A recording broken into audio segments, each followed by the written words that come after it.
Good evening, ladies and gentlemen. Welcome to another edition of Encrypted Connections. I am your host, Kyle, and this is my my co-host. Host.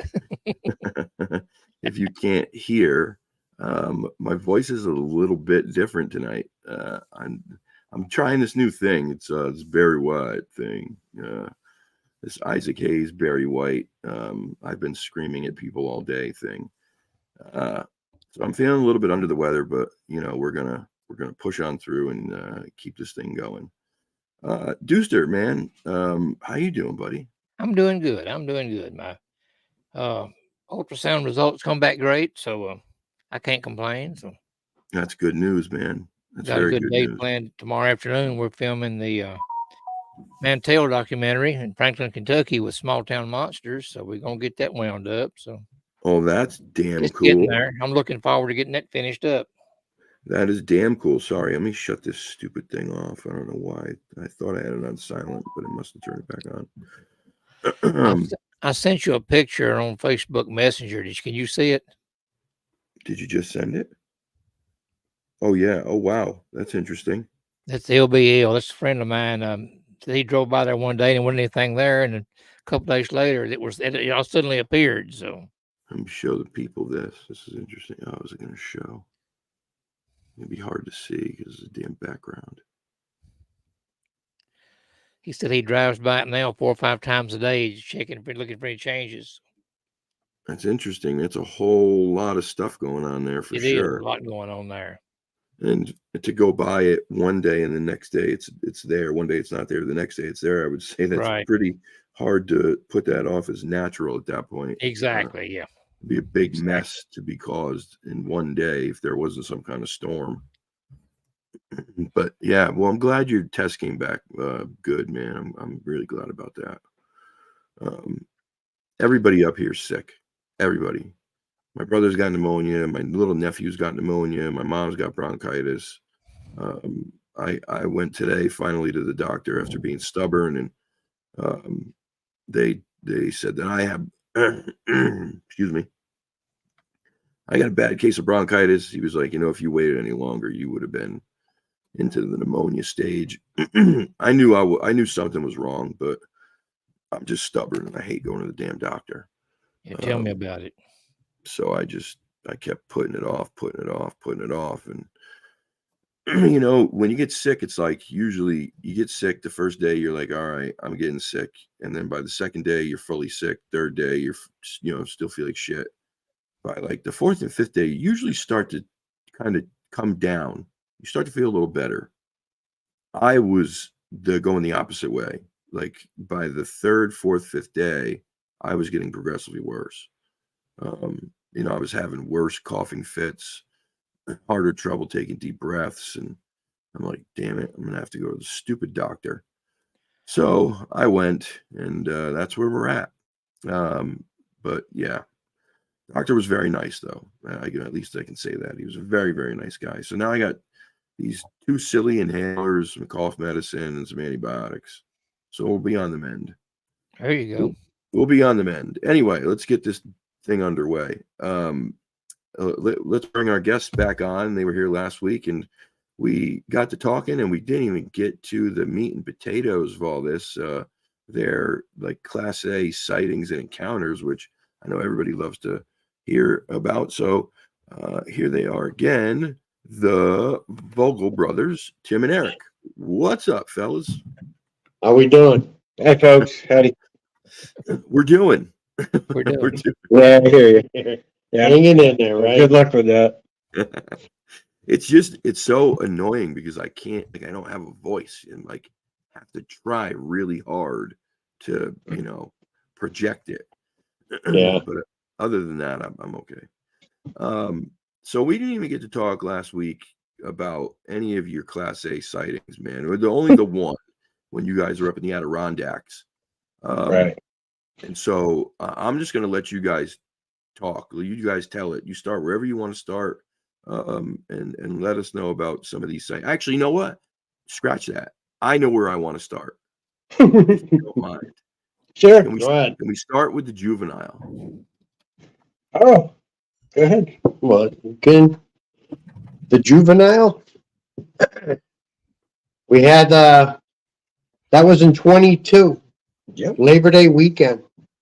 Tim and I, we were going to go fishing, and we headed out to one of the spots that we were headed, that we always go to. We knew we could go in there and fly fish it. There had plenty of openings, and unfortunately, we got there was somebody there, so we were just like, okay, well, let's go check out the spot, or one of the spots areas that we go to research, and we'll go Bigfooting, see what's in there.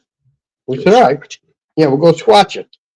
So we turned around, and we drove over to Savoy, and it's been raining now for 4 days, on and off, so everything was wet. It was matter of fact, it was still misty rain that day.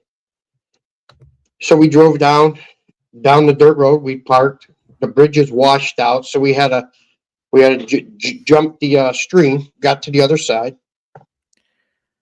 and we started walking in. We get to the first curve on this trail. It's an old dirt road, and it kind of S shapes up.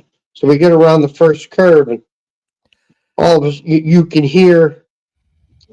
At first, it sounded like rain, and then you could hear these. Mind you, it's raining. Right, mind you, it's raining, but it just sounded heavier than rain, and you could hear these things bouncing, coming at you and bouncing. And then we had little sticks. We were like, what is that? And we had these knocks, but they were soft knocks. And we were like, what is going on? So it kind of didn't really think about it, thought about it, but didn't think about it. And we started going up a little further, and it was a little more. We were getting more rocks thrown, small pebbles thrown at us. And the taps were coming from two or three different spots now. We were like, We said, all right, let's get out of here. We'll go back down to the truck. So we go down to the truck. We sit there for a second. We say, okay, what just happened? Yeah. So we're talking back and forth, and we said, no, really? We said, let's go back in and see if we can get to the top. With 4 days of rain, there's a mud puddle up on top. There's 4 days of rain. There's got to be. Might be something. Could get lucky, So we go up there. We get started again. We get to the second curve, and we're headed up a little further. And then we start getting the stones thrown at us. But this time they're bigger stones, and they're coming closer. And the knocks got louder. But they weren't real loud knocks, but they were loud knocks. They were more like you felt like you were being played with, like it was a kid. And we turned around and we said, well, all right, we're out of here. They weren't Louisville slugger knocks. Right. They were kid knocks. Big wood knock. This was like something tapping on a tree, like somebody took a stick and was just whacking the tree. And they were just like kids. They're in an area where it's all logged off and it's really thick undergrowth. You can't see it. It was September. There's still a lot of leaves on the trees. You couldn't see where anything was coming from, but you could hear it. Through the rain, you could still hear it. Still hear it. Yeah. So we had left. for the second time. Yeah. We got in the car, we took off, we went and got something to eat at a local diner. And we're sitting there, and we're contemplating, we're talking to each other, trying to get enough courage to go back in for a third time. Okay. We said, because I wanted to get in there, because that's where I had my sighting. So I said, we got to get up there. I says, I've got a good feeling. So we turned around, we You had get lunch. chased out, so there's something there. Yeah, we did get chased out. So we figured something was going on. So we go back and we just said, okay, we're just going to go for it. We're just going to walk right in. So we turned around and we started in, we walked in, we had nothing happen. So whether or not they figured we were coming back or not, who knows? But we finally got to the top. It was still raining. And as we come around the corner, Tim goes, oh, look at this. Yeah. And it point this right here. I don't know, where is it? This one right here is one of the feet. We have two. This one here, if you see here, you can see the two toes are separated. Mm-hmm. Oh yeah. It's hard to tell. It's hard to do it on this, but It's a small cast, and that's why we it's were a talking beautiful juvenile. foot cast. And they were small enough. And what happened with us going up there, I would say that that's what they were. Yeah. So we turned around and with it raining, we turned around and we had to cover them. We wanted to preserve them. So we covered them with bark, big pieces of bark and whatnot. And we said, we'll come back in the morning. Hey, wait a minute, before we covered them, the tracks that were in the puddle were yes. right next to the puddle. And there was no water in the heel of the track, Yes. kind of that flat spot of the heel into the foot area. It was- just happened. There was no water in it. And you would assume after 4 days of rain, if it was somebody if they're walking around potentially, that there's probably going to be water in that. There was no water in this. Right. In either track, there was a couple of other tracks, but they weren't, Yeah, these two were worth castable. casting. And Right. and we got two decent tracks out of it. This one here, we call it the east and west toe, because they're kind of broken toes. They go east and They're west. good prints, really are. Oh wow. They're narrow, but they're juvenile, and the experience getting up to that Well, with the tapping felt Right. that way. We wasn't aggressive until it got real close. It was still Yeah. tapping. It was still small Yeah. rocks. It was whistles. There was but it wasn't aggressive. It just got closer. like I said, Twice kids, it got closer. Right. So we bailed twice, and then finally we got up to the top of the mountain, took the cat, or no, we no, got we these, covered the we tracks. covered these. Go ahead. And then we left. Yeah. Because we had nothing. So we left. We said, we'll come back in the morning. Yeah. So we figured, because it was raining, and it was raining that morning, misty rain. We had covered them things, and we put Oh, yeah. bark over them and built a tripod so a deer wouldn't walk over them or something else. You would physically have to move this thing if you were going to step on these tracks. Yeah, we definitely preserved them. I got this teepee-looking tripod thing over the track, so you had to go around it. It'd be something you'd use on a track for trapping. Put an object to track it, map it, walk around. It's an obstacle. So that's exactly how we preserved it. We got back there at 6 o'clock in the morning to do the casts. We came back at 6 when we wanted to beat the kids waking up. So we got in there early. We got to the top. No problems. We took everything off. We took all the bark off, took all the sticks, moved them. The tracks were mint. There was nothing happened to those tracks. No water in them, no nothing. So I started mixing up the plaster, got the stuff poured in both tracks. And then while we were waiting for that to harden, we walked into the woods to where I had my Class A a couple of years earlier. And we're standing in about the same area. And you got to remember, it's rained. It's rained for 4 days, so everything is quiet. And I'd say, I don't know, we're only in there. It's about 7:30, if that. And all of a sudden, you hear this one loud, solid knock. That was the Louisville Slugger knock. One. It was just bam, and that was it. 100 yards away, maybe. At least. I would say 80 to 100. And all of a sudden, whatever was out there stood up in different places. Multiple places, individual things got up and walked through the ground. Just walked up, got up and just started moving, and it was no noise, no nothing. No, there was plenty of noise, actually. No, There I was don't ground remember noise, noise. leaf litter. There was no trees shaking. There was, the ground it sounded like You there heard was, them get up. yeah, it sounded like they got up and were moving underneath the leaf litter or moving the leaf litter, but you couldn't really see trees moving, Right, things the like top, that. these little sapling type trees. weren't Something moving. happened. Something got up and was moving when that knock took off. And it was a solid knock. There was no mistake in the knock. Yeah. No mistaking. I mean, and you're in the middle of nowhere. So we turned around and he said, let's get out of here. So we turned around. I wanted to stay a little bit longer to see if I could see something, but he says, no, it could be bears in there. And I said, yeah, you're right. It could be. So let's go. So we went back to the puddle, and we dug them out, put them in plastic bags. From the plastic bags, I put them in the backpack, and we got out. But all the way down, it felt like something was watching us all the way down. It was uneventful, though. We got the tracks, pulled them out, put them in a backpack, hiked out, got down to the truck, drove home, dried off the casts for a number of, probably about a week. At Just least sit them, let them dry. And then they started to clean off the dirt and the dust and the whatnot. And we came out with some decent tracks. But like, they're small, they're human size, so it's very ambiguous. The toes are definitely weird. It's not a bear track, it's toes.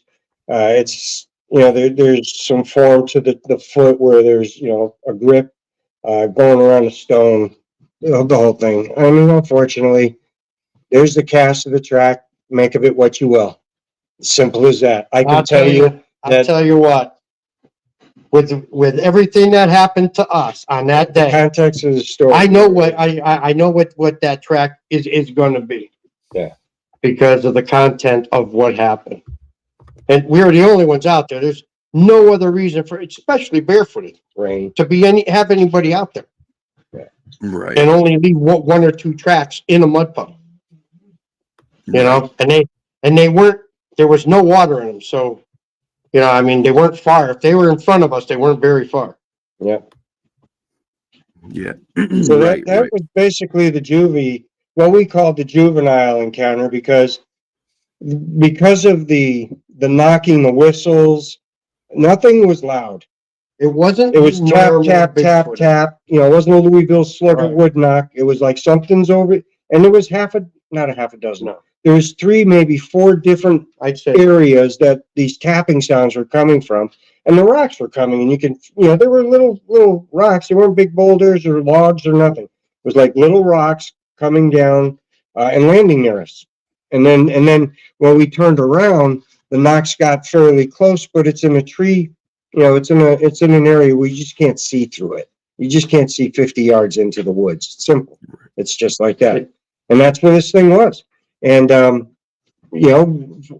this thing started, Little or young, whatever you want to call it. yeah, one of the rocks came closer to us, and that was it. We bailed. That was our second time we bailed, and then eventually we made it up there. But that's what makes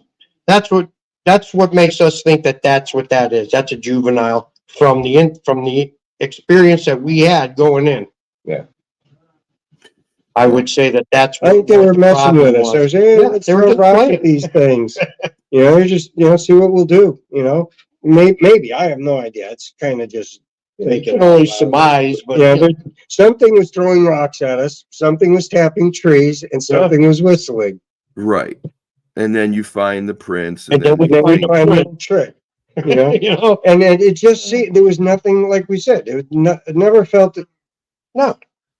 When we got pushed out the second time, that was the scariest part, because it was actually the rocks were coming close, and the knock sounded like it was actually moved. It moved closer to us, so we actually could, it sounded like, this thing is actually coming at us now, because the knock was closer. So we just assumed it was getting closer. The rock came closer to landing to us, and we just turned around and said, okay, probably enough is enough. And we bailed and we walked out. And like you said, we got dinner and we came back maybe an hour later. Got to the top. You got brave to come in for a third time. How crazy is that? We tried doing the video, and we got back to the car and listened to it. And it's just rain on your camera, I had on your phone. I had a recorder We're sitting in the truck, Brand new battery. brand new batteries. Changed them before we left the truck. Walked out, got out there. We got 3/4 of the way up when we got chased out the second time. Done. Nothing on the recorder. Wouldn't even work. Yeah. And we tested it before we got out. It was unbelievable. I said, that can't be true, man. Sure enough, Oh, it that's wasn't funny. even working. Yeah, That's so a funny. lot of things happened on that weekend. But that's where those juveniles came from. That was really cool weekend. Yeah, if those battery didn't come out of a brand new pack and we opened it ourselves in the truck just before we got out and put them in to make sure we had fresh batteries, and we get and these things don't work. This thing's registered dead. Okay. Come back and they're not working. It's like, okay. They were working before then. I can So see how they're- people say that. Make of it what you will. That's some weird stuff though. Yeah, it happens, but people talk about it quite often, you know, one of those strange things that you just can't, there's no physical evidence as to why it happens, but it seems to Right. happen pretty often. Yeah. And it goes to kind of that woo side of things, if you will. Yeah. But yeah, very No, interesting. We That's very specifically changed batteries in Yeah. the recorder. So it wouldn't Because I Hey, didn't be an want issue. that to happen. Just Yeah. give me 1 second. I just want to address something real quick. Yeah, I understand like what you're saying, but like, why does anyone do this then, Christine? So if it's gotten us nowhere after 60 years, and you're saying what you're saying, then what are we doing here? Why watch the show? Why participate in any of it? Because we do it because we love it. We do it because we love it. We're passionate about it. We understand that. I don't think that I'm going to go out and catch one of these things. Do you guys believe you're going to actually catch one? No, I have no visions of catching it. I just No. want to see it again. No, So not at all. It's Right. all because you love what you do. You love this mystery. You love Right. being out there in nature. You love the opportunity to maybe get a glimpse, to maybe hear one howl, to maybe get a print. And I think All that's for true. all of us why we do it. It's Yeah. we understand that Yep. we're probably not going to catch one, but we love the mystery. We love the adventure. That's why Well, we do it. it's kinda like I fishing. don't know. And I if just you had to have say right, that.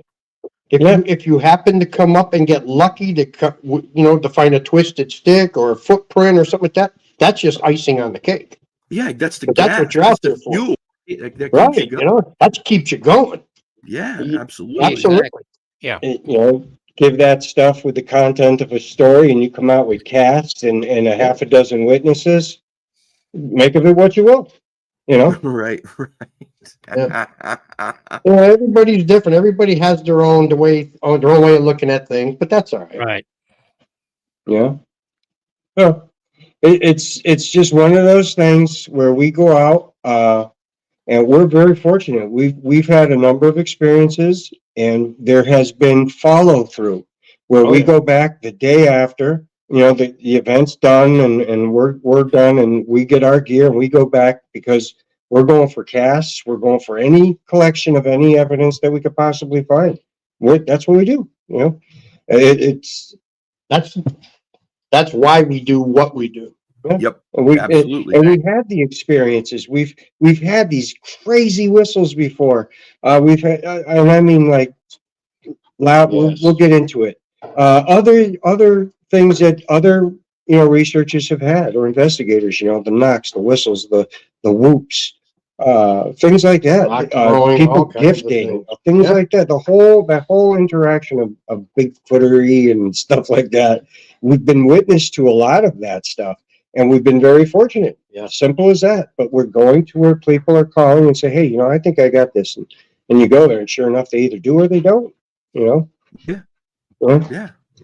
And so, and most of the time, like we said before the show, they don't. You go out. Most of the and you time they don't. get anything.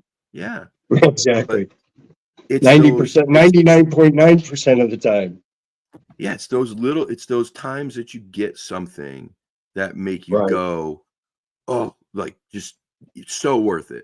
So it's worth, it was worth the last, year of nothing to get that one thing. Yeah. Now, we were very fortunate. Very true, too. We owned a adventure education business.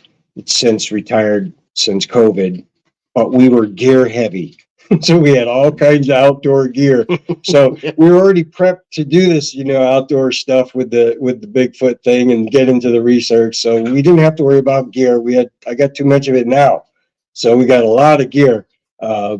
But it was something that it was an easy transition to get out and say, "Oh, we got this. We can go out and do that," and we do. Sure.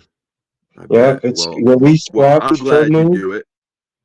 Yeah, we used to do the first full moon every year. January full moon, and we go winter camping in October Mountain at the October Mountain Leonard Shelter, and that's where we would squatch from. We'd stay there for a weekend. One winter it's 5 below, 40-mile-an-hour winds, and one winter, we had to walk in. Mostly snowshoer. You bring your snowshoes in. And it's a lot of fun. It's a camping experience in the winter. Were we expecting to find Bigfoot? Probably not. Right. We were hoping, absolutely. Well, of course, but you have the reality. Right. Exactly. If you don't have hope, then what are you doing, right? Stay home, right? Going out there, going, nothing's gonna happen. This is stupid. Like that's who's gonna do that? No one's gonna do that. We go out there because we hold that hope. We know there's a chance, and if there's a chance, that chance could be something very small. It also could be something so amazing, and that's that's what it's about, man. Very true. That's what it's about. Yeah. Yeah. Well, I'm glad you guys do it because I get to hear stories like this. So. Oh yeah, yeah. So tell us more, please. I'm intrigued now. That was all right. So that was basically the juvie That story. was the juvenile story. Start to finish. It started off as a fly fishing trip, ended up with 2 casts, a bunch of little wood knocks and tapping, little whistles too, not aggressive, just kind of, but loud, like your Barry White thing, just louder, that kind of deeper whistles, but short version, just a quick whistle, and that, not like a bird. They clearly weren't like chickadees or something in the woods. They weren't wrens or something like that with a pretty song. This was just a straight up big heavy whistle, short, done, and that would multiple ones with knocks and blah blah blah. So that that was the bulk of that one. Connecticut, or my wife and I. Yeah, my wife and I. We were down in we live around the Cobble Mountain Reservoir, and the Cobble Mountain Critter is out here, and it's a long history of the Cobble Mountain Critter in Western Mass, Granville, this whole Cobble Mountain Reservoir area. So it's the lore is here. There's a long history of it being back here, and so we always go for these things called squatch rides. Me and the wife get in a truck and head down. We'll put a coffee and we go for a ride. And this will go from our town to the next town, the next town. So it's it's like a 45-minute ride around the block. Literally, we're going around Cobble Mountain Reservoir, and it's mostly back roads, dirt roads, things like that. Very, very. It's off limits to everything. Everything off of the road is off limits. You can't get out of your car. You can't stop your car because you're in the Cobble Mountain Reservoir. Yeah. And so, it's not a place you're going to stop and park. Let's put it that way. It's a pass-through kind of place. Yeah, right. So we're driving through, and it's July. It's summer camp time because we were busy here, and we were driving through Cobble Mountain Reservoir.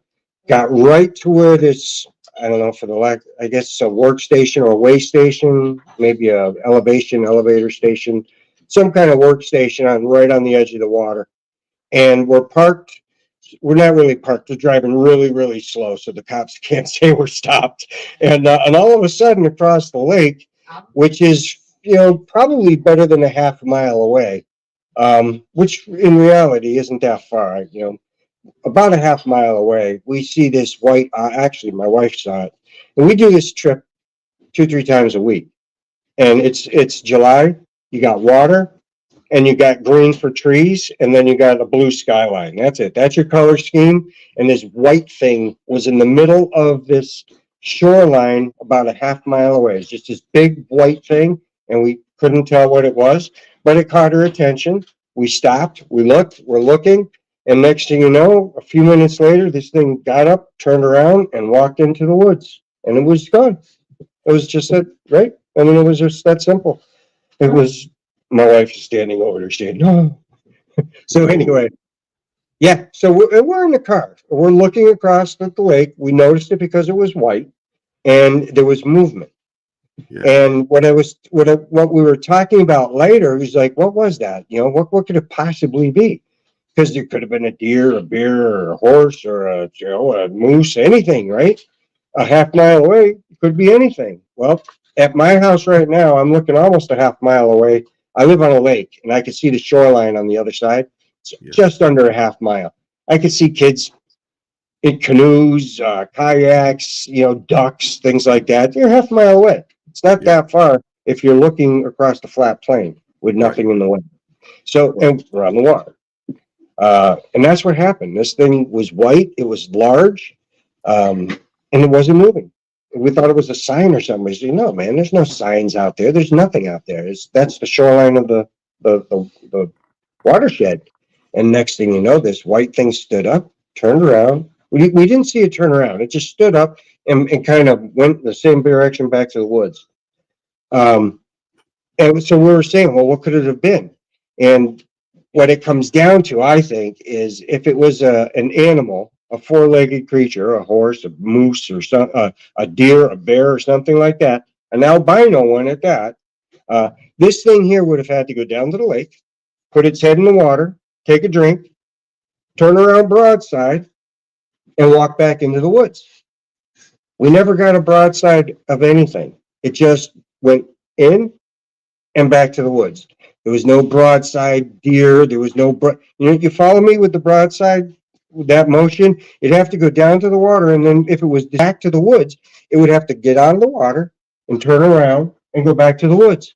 At some point, you're going to have a narrow, what we saw was this narrow thing. If it was a horse or a moose, it would have turned broadside, and you would have seen moose, and then it would have went back into the woods. But that never happened. This was just a narrow thing, got up, down, and then went back into the woods. From a half mile away. I couldn't really see it turn around. We didn't really see it turn around, but we saw that motion.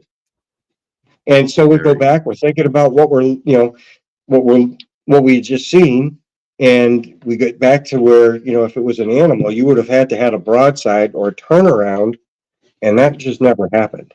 So that, we believe, was a white Bigfoot in the Cobble Mountain critter. That's what it was. Simple as that. Yeah. How far I mean, how far is the Cobble Mountain Reservoir from the Quabbin Reservoir? That's all the way up that's an hour. Oh, God. Good hour away, hour and 15 minutes away. Okay. At least 20 minutes. Yeah. Okay. I only asked because I remember hearing a story about somebody seeing a white one there too. Yep. Absolutely. There's been a couple of sightings, one in Vermont, one down here. Kim and I saw one, my wife and I. We saw one in Granville. In that portion of the Cobble Mountain area, it was the Granville portion. So we were on the Granville side of the watershed, and that's where we saw it. So that was another one that we believe was a Bigfoot. And then we had the where were we doing the Whistle in Connecticut, the school group. Oh yeah, tell me about this. Yes. should do your October Mountain. Oh, right, October Mountain. We'll do October Mountain. It was another big group. We'll get back to the We're gonna Whistle. keep in suspense on the other one. Yeah, it was fun. The October Mountain one was a expedition that we were doing with a group. There's a dozen or so people, I believe, at this expedition at this time. We're at a place, I think the last time I spoke, I said Finnerty Pond. It wasn't Finnerty Pond, it's Felton Pond. It was an old Boy Scout camp back in the 30s, 40s or something like that. Right. Burnt down, and there's just this pond that they have. And there's some remnants of an old camp that's in there. So there's this nice little spot with a picnic table and a man-made dam, and you can go hang out there. And it's a good spot, we thought, for the expedition because we were getting reports of activity. I just received a report from a hunter earlier that was breaking trees. He was hunting anyways. We ourselves had we had rocks thrown into the water when we were fishing up there. Yeah. A friend of ours, Chuck, called Squatchachusetts one time and says, "Hey, I think I saw a Bigfoot up here eating a fish." And when they got up there, there was remains of a fish on this rock on the edge of the pond, in between two rows of grass or whatever. There was a rock, and it was there, and that's where he said he saw it. And sure enough, there was stuff there. It was a fish. We've had trees pushed over out there on us. Yep. So we've had a lot of things happen out there, and that's why we took the expedition out in that area. Well, you're going to take people, if they're paying you to go out on an expedition and potentially have an experience, you go to the most likely spot and you take all your evidence and you say, okay, this is our hot spot. This is where we're going to bank on. And we got lucky. As simple as that. So here we are with a dozen or so people. It's midnight, 1 o'clock in the morning. Again, it's raining. There's half a dozen of us with FLIRs. And the rest of us, we're just kind of milling around, walking, just hanging out. We're all looking, and all of a sudden, one of the guys through the FLIRs noticed something on the other side of the lake. And this thing was moving back and forth. Once he noticed it, he got everybody's attention. And now everybody with the FLIRs over there looking at this thing pacing back and forth. So there's this object. We're looking through the FLIRs. It's dark, and it's pacing back and forth, meaning it walked out maybe 5 or 10 feet, walked back to the beginning, walked out 10, 15, 20 feet, came back, 30 feet, came back. So it was pacing back and forth. And then all of a sudden, one of the guys was sitting there, Chuck, and he had mentioned that, hey guys, did you guys smell this? Did you smell anything? And we sure did. We smelled this musky smell. He was talking to Dave McCullough kind of behind us. And he says, hey, come on over here for a second. So we walked over towards him. And he said, do you smell anything? And you could smell a musky smell. Yeah. And it's misty rain, so the smell is being held low. Yeah. And a couple of seconds went by, and then the other ones that were further behind us, they could smell it too. So there were quite a few people that ended up smelling it. But that's the first time for us was for smelling it. Yeah, to put the two together, a smell, which was just ironic. There's this thing pacing back and forth. And then Chuck tells us, hey, do you guys notice that smell? Oh, yeah, actually we do, by the way. There's this odor. You know, we went into it it could have been, it was raining. It could have been skunk cabbage. Could have been anything walking around through there. Could have been, it's a marsh. It could have been, smell like that. But this was a musky, heavy, wet animal, kind of smell. It wasn't, it was definitely an odor that was there. And then one that we never had before. Well, unless you're skinning a bear or a deer. That's how we knew something was there. Yeah. So this thing is pacing back and forth. Chuck smells it, brings it to our attention. We're still watching this thing pace back and forth. This has probably gone on, I don't know, maybe a minute or so. Not a couple minutes, maybe a minute or so, this pacing or so. And all of a sudden, this thing walks into the woods and disappears. And that's it. Walks into the woods, it disappears, and we figure it's all done. Moments later, right at the end there was a peninsula this thing was on. It came out to a peninsula. There was a pine tree that made the end of the peninsula, a big white pine. And this white pine was probably 100 feet tall. And about 50 feet up, about halfway up this white pine, this glow-in-the-dark ball, or this light blue ball, crystal ball thing, almost like what's behind Dewey. kind of like that. Almost like that thing behind Dewey on the beach ball size. Came up. Yeah, it came up, and that looks like, it just popped on, showed up in the middle of the trees, and didn't it didn't emit light like a flashlight or a lamp or something like that. It was a light, but nothing was emitting off of it. It was it was light, kind of weird. See. And then all of a sudden, well, it went to the top of the trees and went across the top of the trees and then it disappeared. That was it. Yeah, but that's everybody that was standing there watched it happen. that's Yeah, we weird. didn't know what to do. They all watched it Yep. happen. It was crazy. Went back, maybe actually we did talk about this last week. And we had a couple of casts from that. On that adventure, we had, six tracks that we kind of figure were tracks. Two of them, we cast both of them, the two decent ones. One of them really wasn't decent. It's just a bunch of crap. Looks like a foot, but it's full of, it's not really good. And the other ones we have were decent. I think we showed them to you It last was a week. lot of high grass. The crow toes and stuff like that. The grass was just, it was high and, you know, Yeah. and it was stiff and it was just hard to cast. It just didn't come out the way we wanted. The grass is probably 2 or 3 feet tall Yeah, in this it bunch. was rough stuff. Yeah, that's difficult. Turned out cast to it. be an ash tree that had fallen down, and that's what this thing was going back and forth on. Yeah, just, So it was looking like the ash tree or the ash tree was in the grass. The grass was up above the ash tree. It just looked like it's going like this, you know, kind of floating. You don't see it walking, just kind of. yeah, if you watched it Back and during the forth. day, it would have looked like he was walking on top of the grass. Yeah. Cause you couldn't see the log. Now, did This it thing look was like? actually, Did it have that appearance of being on like a conveyor belt when it moved? yeah, I guess because you couldn't get that detailed because first Oh. up, it was drizzly rain.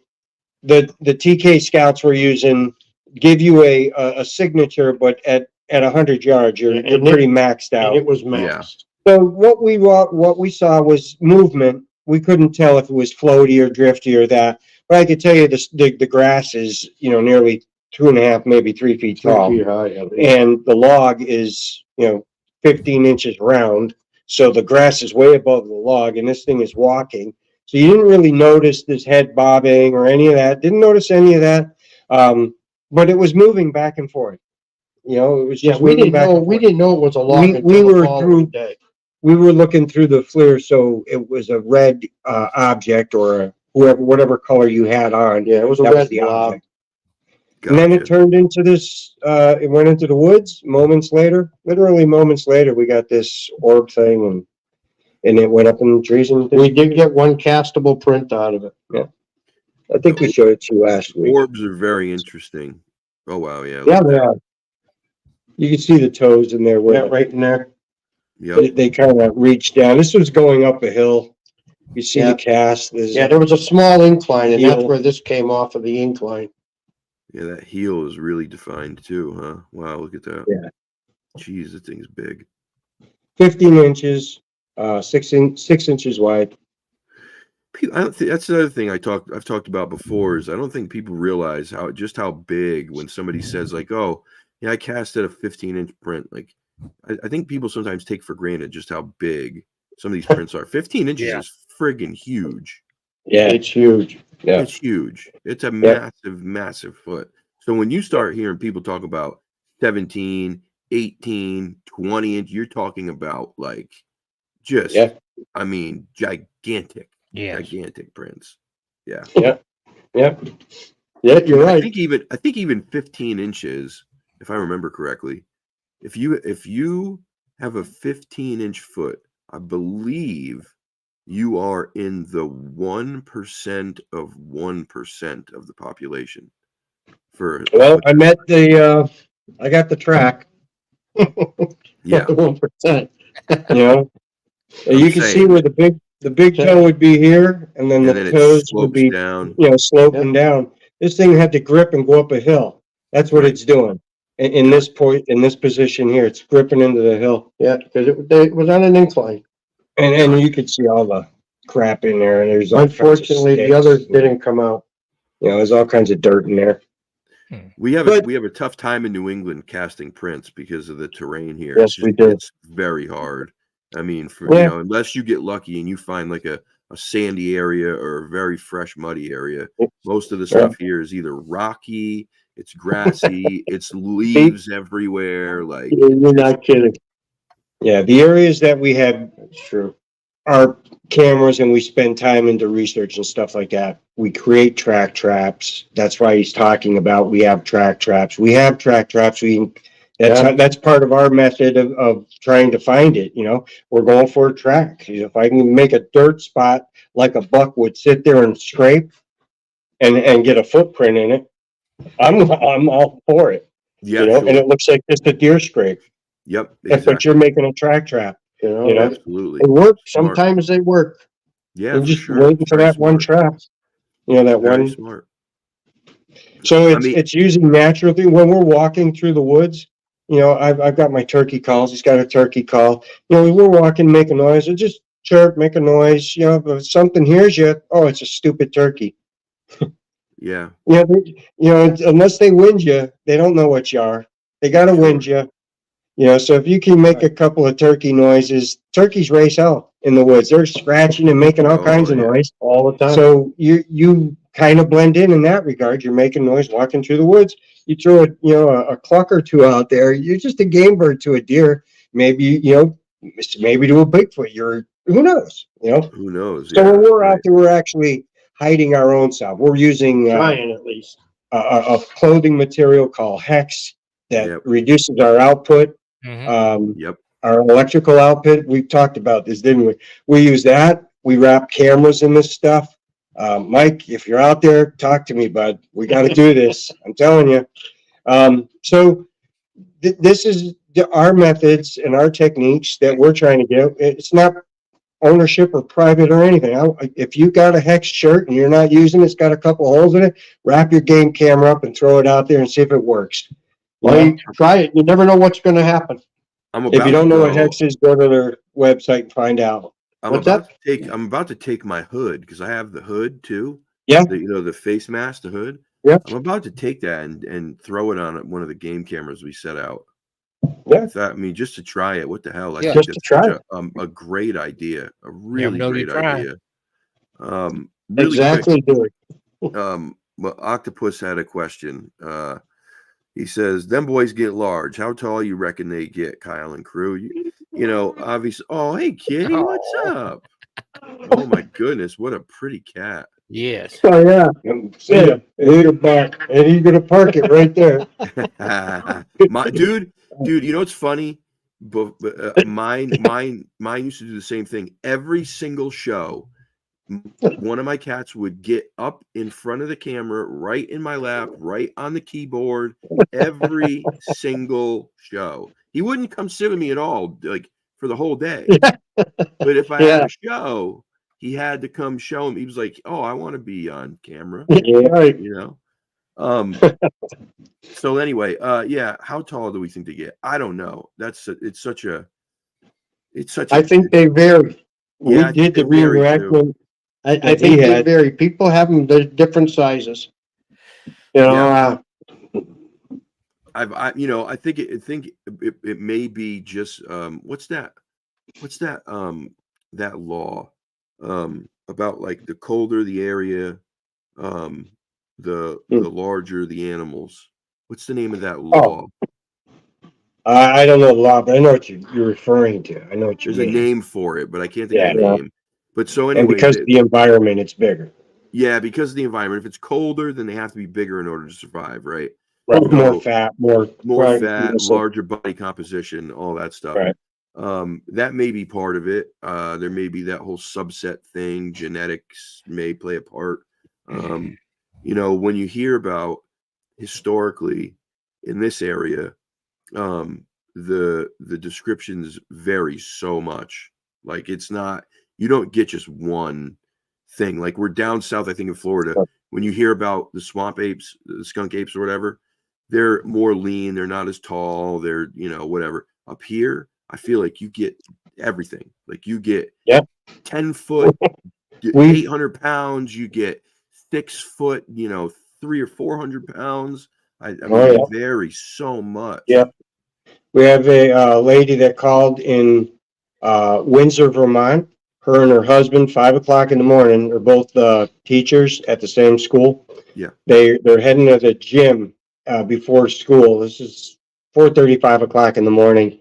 again, raining. And, the lady said that, this thing came running right out in front of them. They had to stop their car. It was going to hit them.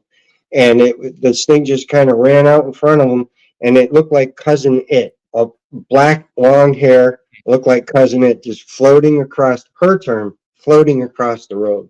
Never experienced a Bigfoot. Don't talk about Bigfoot. Bigfoot isn't a thing, but she saw this and didn't know what it was, because it looked like she said it looked like a monkey, 4 foot tall with long hair, like Cousin It, That's except it was pretty long crazy. black hair. Yeah, so I've heard short, scraggly. You've got videos All different. like the Vermont bear or the Vermont Bigfoot at the apple orchard, the apple tree. It's all blotchy kind of thing. So there's all kinds of, I mean, the guy that Alex, just called us the other day said it was red. yeah, Alex's buddy, Petikoff's buddy, who went to I think college in Connecticut at one point, was somewhere in like Haddam or somewhere in that area, I believe, back in the 90s. And what he said he saw, how he described it, was a what did he say? Like a scarecrow man. Wow. That was how he described it, because it had like raw and sticks and stuff all kind of stuck to its hair, and like a ghillie suit. Yeah, he said it looked like a scarecrow man, like, but again, Interesting. yeah, very weird, very weird. Wow. But Wow. White ones, orange ones, red ones, like, Yeah. I've heard it all. I've heard it all. Yeah. The one he saw was a black one, up in Savoy. It was a black one, 9 feet tall. Yeah. Oh, okay. Left the track 17.5 inches long. Like pitch black. Pitch black. Yeah. Just black. Yep. Huh. Interesting. That was my visual, my class A. Okay. That was another expedition that we were on. There was about 12 or 15 of us on that day. Yeah. And it was raining for about 3 or 4 days. Might be something with the rain and Bigfoot. Can I tell you something real quick about this rain thing? I just have to say this because I have a buddy named Mike Lucci. He's part of the CARC, the Catskill Appalachian Research Collective. We call him the professor. This kid is like a savant when it comes to like putting data together. He's a goddamn genius. But he's done these deep dives on so many different things. And one of the things that he did this deep dive on was weather patterns and sightings. And he came up with this statistic of how many Class A sightings happen during rain. And it's astounding how many happen during rainstorms. Like crazy. So you've already talked about 3, right? Happened during rain. Yeah. Mm-hmm. Yeah. Crazy. Yeah. Sorry, I just had to say that. And prolonged rain too. It wasn't like just a little quick rain shower. Oh yeah. The juvies we call it the juvies. 4 days. That rained 4 days. It was the 5th day we got there, just to the start of the whole thing. So it had rained 5 days at that point. The October Mountain had rain. Yeah. Connecticut. The expedition that I had with mine was rain, 4 days of rain. Yep. It started out here. We were here at this camp when doing the expedition. It was June 2016. And I was in the field over here with a gentleman and his son and another guy. And it was about midnight. His son had the FLIR and he was watching a mouse run around bottom of a tree. And I was standing and I was looking out towards a house that's further out on the street, quarter mile away, whatever. And there's a field. Now in this field, there's no light. There's nothing over there. The house had no light. There was nothing on. No one sleeps in it. And there was this yellow ball. just under, about a little bit bigger than a softball, but smaller than a beach ball. And I stood there and I looked at the guy that was beside me, and he kind of looked at me, and we're looking at each other. We looked back and we're just standing there looking at it. We didn't say anything. And we literally watched this thing for a good 10 seconds, 15 seconds, just sit there.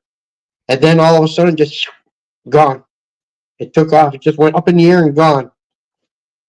The next day, we all get out, we all get in the trucks, and we go out where John Wilk is taking us into Savoy. He's going to take us to a spot that he thought was going to be a good place to go. Have some good luck. Well, we got there and it was raining. It was raining harder, and nobody really wanted to get out. So he said, "All right." He said, "I got one more spot to go to." So we went down this dirt road and we pulled over, and we says, "All right, why don't we get out and we'll go take a look." Some people stayed in the cars. Other 12 of us got out at least, and we walked into the woods. And we walked through the woods, up that same road that kind of snakes all the way to the top to Balance Rock, up to where that mud puddle was. Now on the way in, we have two gentlemen that always lag behind. They like to watch the group to see if the group is being watched. Mm-hmm. Which is good, because now we got somebody actually watching our back, and they usually videotape when they're back there. So a father and son went up in front of us, and they had the GoPro. So the rest of us kind of meandered up the trail. We got to Balance Rock, and we're standing at Balance Rock, and somebody says, "Hey, who wants to make a Bigfoot call?" And this little boy turned around and says, "I will." So we said, "Yeah, okay, go ahead." He gave out a whoop, a young boy whoop. And it couldn't have been 30 seconds later, the two guys that were lagging behind, came up and says, "Hey, we've got whistles behind us." At the same time, the father and the son, well, the father stayed in the woods. He sent the son back, and he says, "Hey, we've got knocks or clapping out here." So we kind of walked into the woods and spread out, the 12 of us, 15, whatever we had. And we were on like a 45. And you got to remember now, it's been raining for 4 days. So everything is quiet, really quiet. And it's a misty rain. So we kind of go into the woods, maybe 40 yards or so. And I'm standing on this little knoll, this little rock. And everybody's kind of looking around, trying to see what's going on. And everybody's wearing a dark jacket, black, blue, green, whatever. And I've got an orange rain jacket. So I stuck out. And I'm standing there and I'm looking around and I'm saying, geez, if, being a hunter, I'm going to bend down. I'm going to look to see if I can see something move. And when I bent down, I says, "What is that?" And I kind of leaned at the same time. And when I did, it moved. And I says, "What?" So I'm peeking, like I'm trying to peek around something, and I think that's what this thing was doing. And when I stood up, it stood up. And I went, "Oh my God, look at this." And I started running at it. Well, needless did I know that the guy with the GoPro was between me and John, and he was on a different angle than I was. But in the video, you've got the two of us coming in, pointing in the same direction at this thing, coming into the same frame at the exact same time on the GoPro. That's awesome. And when we got to where we thought we saw it, somebody said, "Did you see it?" And there's a tree laying there. And John says, "I saw the legs move." And I said, and I turned around and I said, "I saw the top part. I saw it from the waist up."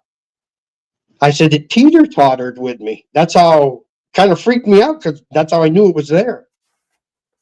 So we looked around, we didn't see anything, but there was so much action going on at that precise moment, we could have missed it very easily. So at this whole time, Tim was teaching a fishing class. It's the first time that he hasn't been with me. We're always together. This is the one time he's not with me, and I see this thing. So we all left. We come back the next day. I said, you gotta come with me. I gotta show you this. I said, you won't believe what happened to me. So we drove out there. I take them all the way out there, show them where I was standing. And then we go walking up to where I saw it. And he comes walking around the tree. And when he goes walking around the tree, that print is sitting right there. That print, that print is this print right here. Let's see if I can give it to you. Yeah. That's the heel right here. See that? Oh, holy shit. That's the heel. And that's the rest of the foot. Oh, yep. That's the rest of the foot coming up. Oh my God. It's a 17.5 inch long by 9.5 inch wide. Dude, Cast. 9.5 inches wide is the length of some people's feet. Exactly. We got there. It was unbelievable. What a find. It really was a find. It was crazy. Yeah. It was unmistakable. It was a foot. It was as clear as day. It was right there in front of me, and it was. So we were going to cast it, and he wasn't there. So when he went around the corner, yeah, it was like, wow, look at this. So he brings me there, and we're in the woods. He brings me to the rock where he's standing on, and he tells me, I'm going to stand here. You go down. We'll range find it. We range find it. It's 40 yards away. I got the tape measure. He tells me, bring it up, bring it up, bring it up. We do the whole, reenactment thing. It's 9 feet tall, 4 feet wide. Yep. And where it took off, in the direction he said it took off, we find that ginormous track. 7 feet away from that track, we found another track that had Imagine that. Another imprint as deep as that heel. We cast that one too. And the rest weren't castable. We didn't have anything good, but it showed that the second cast showed that the same weight made the track. You know what I mean? You could see the heel strike on that big one, and that was, a 3-inch deep heel into the ground.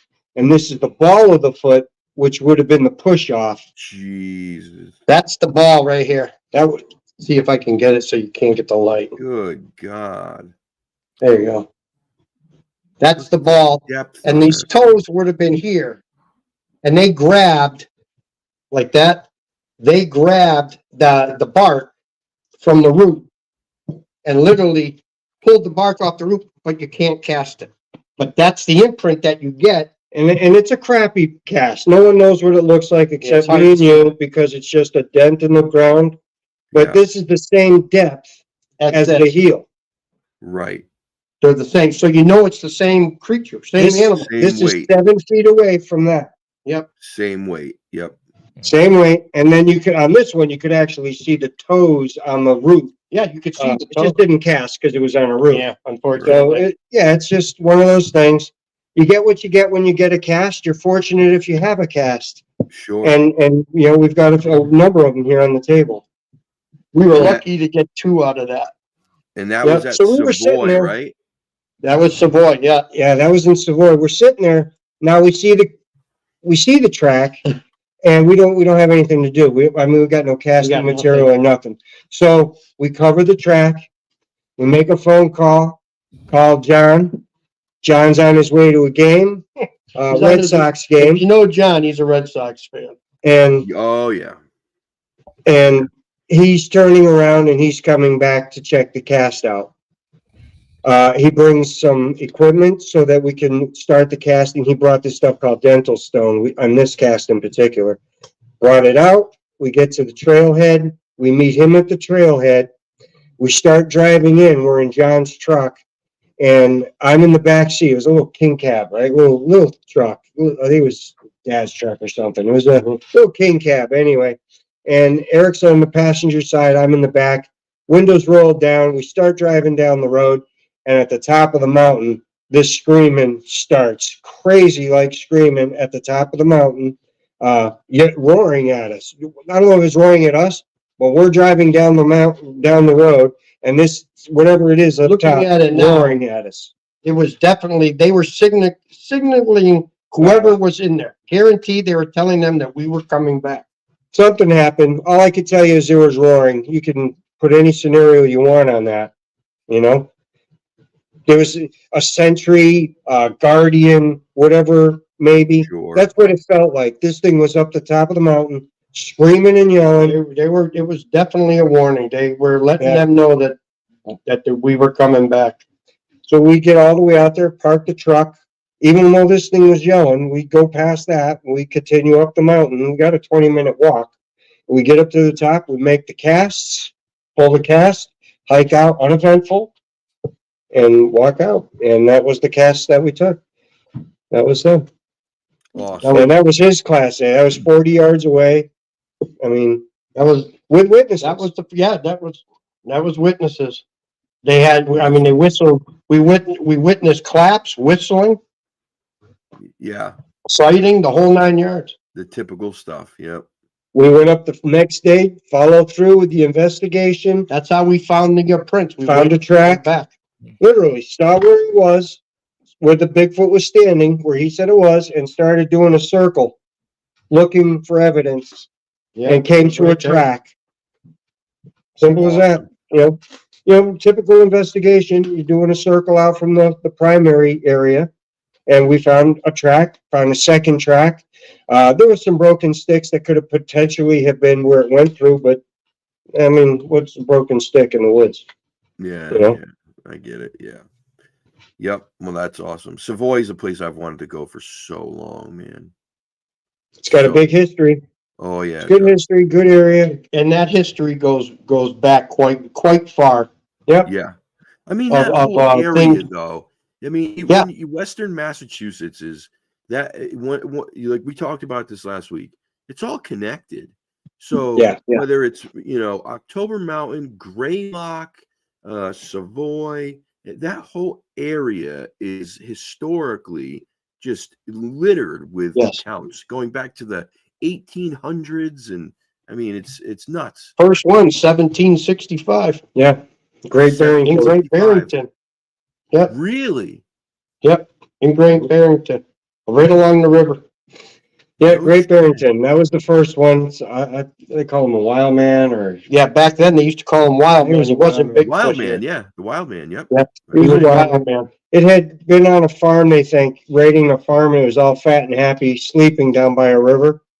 And they came up on it and found this Bigfoot. And then, of course, you got Yeah, they said it was sleeping. the North Adams goes back to 1800s. I think that's the first printed Bigfoot Adams had thing one in a North newspaper. Adams, it was like 18 something. Yep. But the first then one we that had was- the Winstead Wild Man here in Connecticut. There you go. Yep. We got the Cobble Mountain Critter right here in the backyard. Yep. And we believe right here, we've had, right here in my backyard, it's 1,300 acres that abuts the Cobble Mountain Reservoir, that abuts the Granville State Forest, the Talon State Forest, the Sanderson State Forest. That's your All, backyard. you talk about a greenway, that's Yeah, your greenway. It just all connects, Thousands, Get there's the 50, hell 60 outta here. thousands of acres. Oh, all the way to Connecticut. yeah, oh yeah. Are you? New I know York that's line, where depending on that's which your way you're- backyard. I'm coming to camp in your backyard. Damn it, Dude, if you go, if you leave my house and walk south, direct south, you won't find a road till you hit the Cobble Mountain Reservoir. That's 3 miles from my house. Oh, that's amazing. I'm a half mile off the road from my mailbox. That's why I know when I'm a half mile and I look across the way, when I say this Bigfoot was a half mile away, I can appropriately look this half mile away out my window and say, well, that looks like, what we're looking out here. So, I mean, Oh, give me a that's take of, amazing. 100 yards or so. It was within a half mile. That thing was that white Bigfoot. So that you live in a great spot then. Yep. Great spot. Jeez, man. Not only water, but you got plenty of farmland too.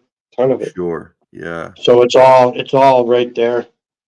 Oh, Yeah, I'm jealous. we've kind of always gone with the thought that summer and fall are our best seasons because it's harvest season.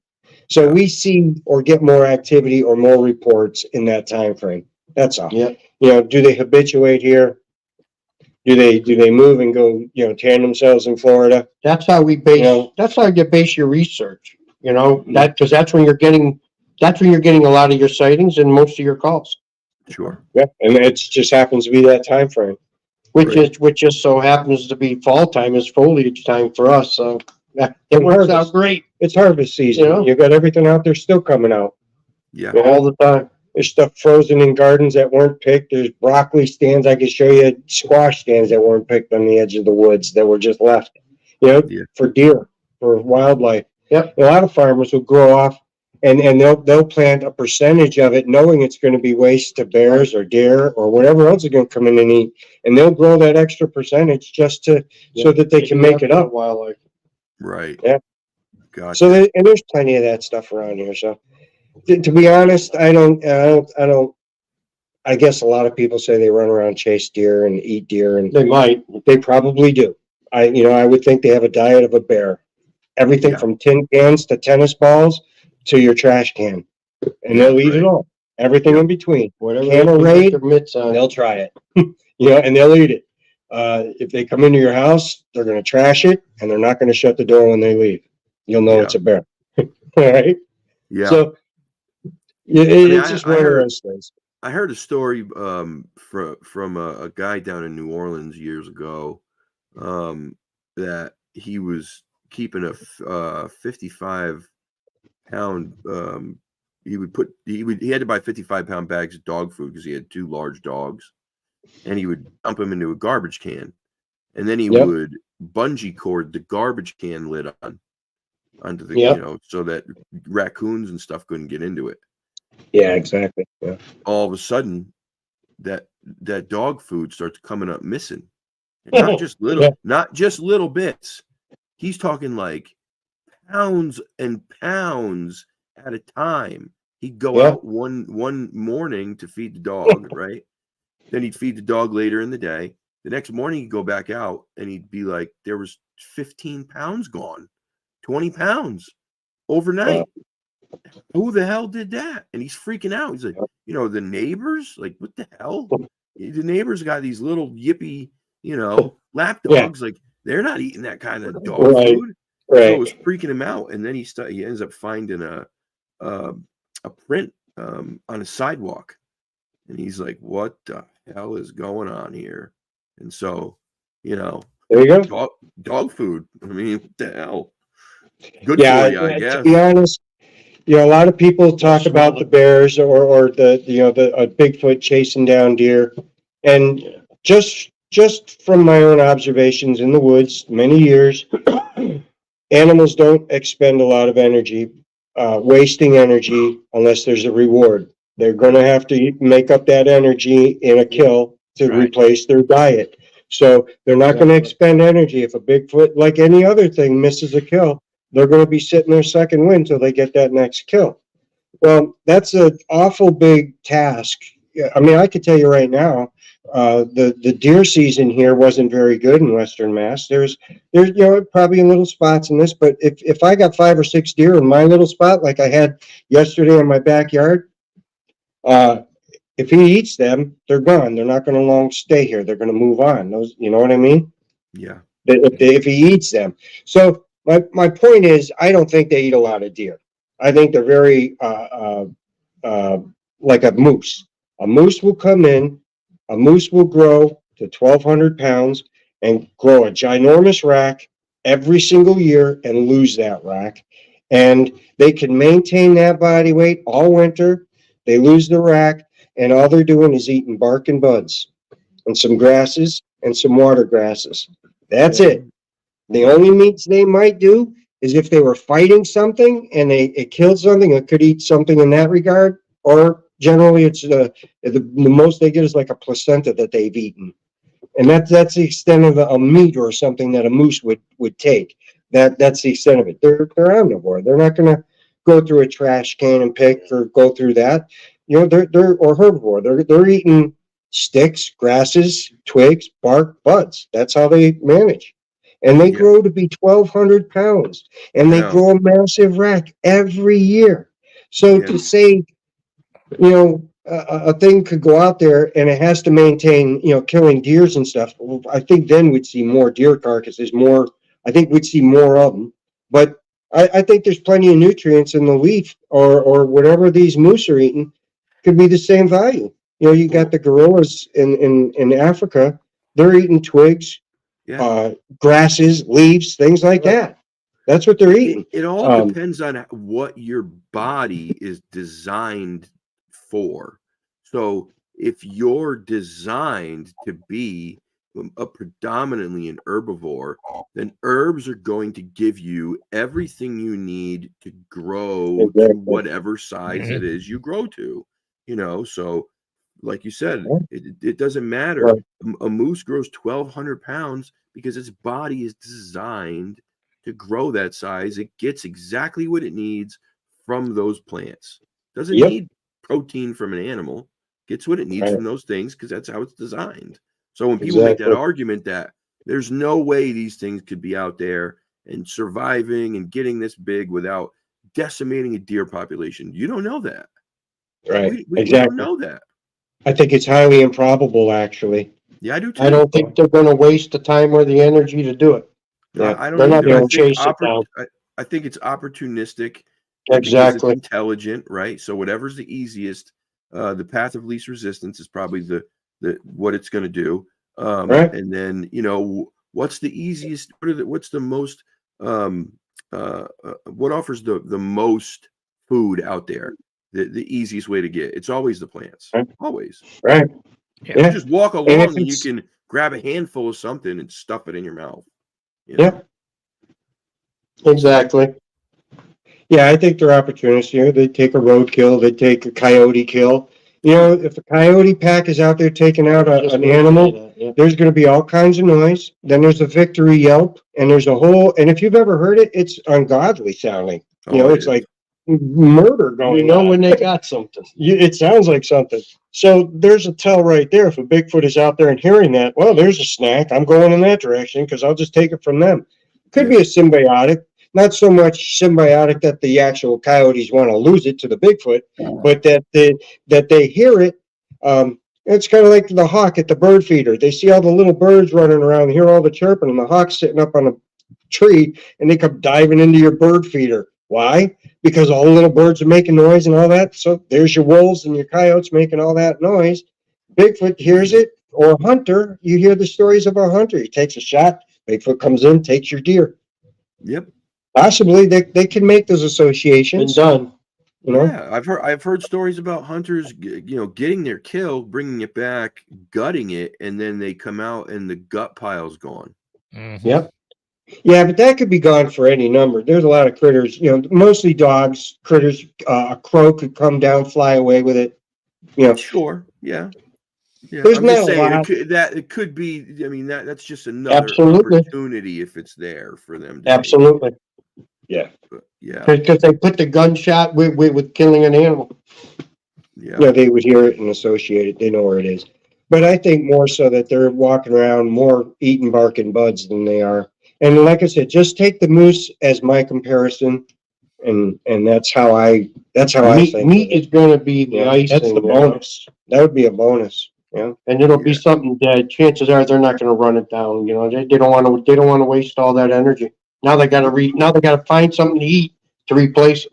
Right. The other thing too that always made me kind of question this whole they got that this carnivore theory is that predominantly when I hear people talk about seeing these things, if anyone ever gets a very close look, most people don't talk about them having fangs.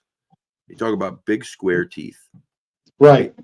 So, Yeah, Chicklets, big chiclet teeth, mashing big, teeth. like horse teeth. So that would be a grazing. Grazing. Those type of That's teeth a grazing are not sign. meant to chew through uncooked meat. It's going to be a lot of work, dude. A lot. I was a farmer. They had a lot of flat teeth, a lot of big flat teeth to chew grass and that stuff. Deer teeth, it's all long, big, flat, wide. Do they have fangs or canines? Maybe we do, but we're designed to eat it. So maybe they have that. I don't have a jaw in front of me. I couldn't tell you, but it's possible. If they're going to tell you that they've seen people have told us, not us, investigators and different stories that they have seen deer being taken and stuff like that. So obviously there's, Bigfoot are eating these things, and why not? But like an opportunity. it's like, woohoo, we just scored big time, you know? They ran Right. across a broken leg deer. Oh, yeah. You know, Even dead if off they on have the to side of rip the it road. apart, they're gonna eat it. Yep. Yeah. They're not gonna give up a free meal. I wouldn't imagine. Who the No. hell would? I'm not going to give up one Yeah. either. You know? Well, in the wild, everything is to the next meal. They're gonna eat, then it's just, what are they gonna do the next meal? So it's eat, sleep, and what's the next meal? Eat, sleep, next meal. And it's vicious. You know, these things rip each other apart. Yeah, I don't know if you've ever seen a coyote do a kill. It's not fun. It's No, horrifying. it's Watch these things rip a disturbing. thing from running away to just, it's hardcore. Yeah, it's hard to watch. No lie. It's Yeah. hard to watch. Yep. So was that a Bergman's rule? That's it. I was going to say it too earlier. Bergman's. That was the rule I was looking for. Sorry, we were talking about the cold weather and all that stuff. Yeah, right. Yeah, one of those dudes in the chat room was talking about rain making a good cover or good camouflage, and he's absolutely It is. right. Yeah, of course, Keeps the it knocks noise down, keeps the knocks your smell down. keeps the noise down. Everything, yep. Yeah, it's amazing. And We had we had 10 or 15 people, and you couldn't hear anybody because no, you everything can't is hear wet, anything. soft. Can't hear anything. There's too much ambient noise going on, man. It's like putting one of those white noise machines outside your door. You know, you're not going to hear the conversation Right. behind that door. Exactly. Yeah, it's definitely a Could good be cover. coincidence. You know, it's like turkey hunting. If you're a turkey hunter, I tell you, I more turkey and rain than any other, you know, good weather or anything. It's like the best foul weather bird there is. They love it. You get out there in the rain. We were just watching them today. 5 of them. You know, 8, 9-inch beards. 5 of them. And the toms are starting to get together. It's coming into May or April. They're starting to look for the hens. You know. And so all the males are starting to get together and they're grouping up. And we had 5 or 6 here in the backyard. And It brings out the bugs. They can get in there and get the bugs. yeah, the rain. So the rain, there's a lot of different opportunities, maybe. Yeah, Maybe. Sure. absolutely. Yep, absolutely. And I think the other I part don't really too, think it matters to them, but no, but I think maybe if it does, if it matters to them in any way, maybe Right. there's that thought process too of, you know, well, these humans who like to come out and hike in our areas aren't coming out during this weather. Right. So We were talking about that today. Yeah. maybe it's smarter for us to go out during this rain or this snow or when it's cold, because Yep. they're not out here during this stuff then, you know. yeah.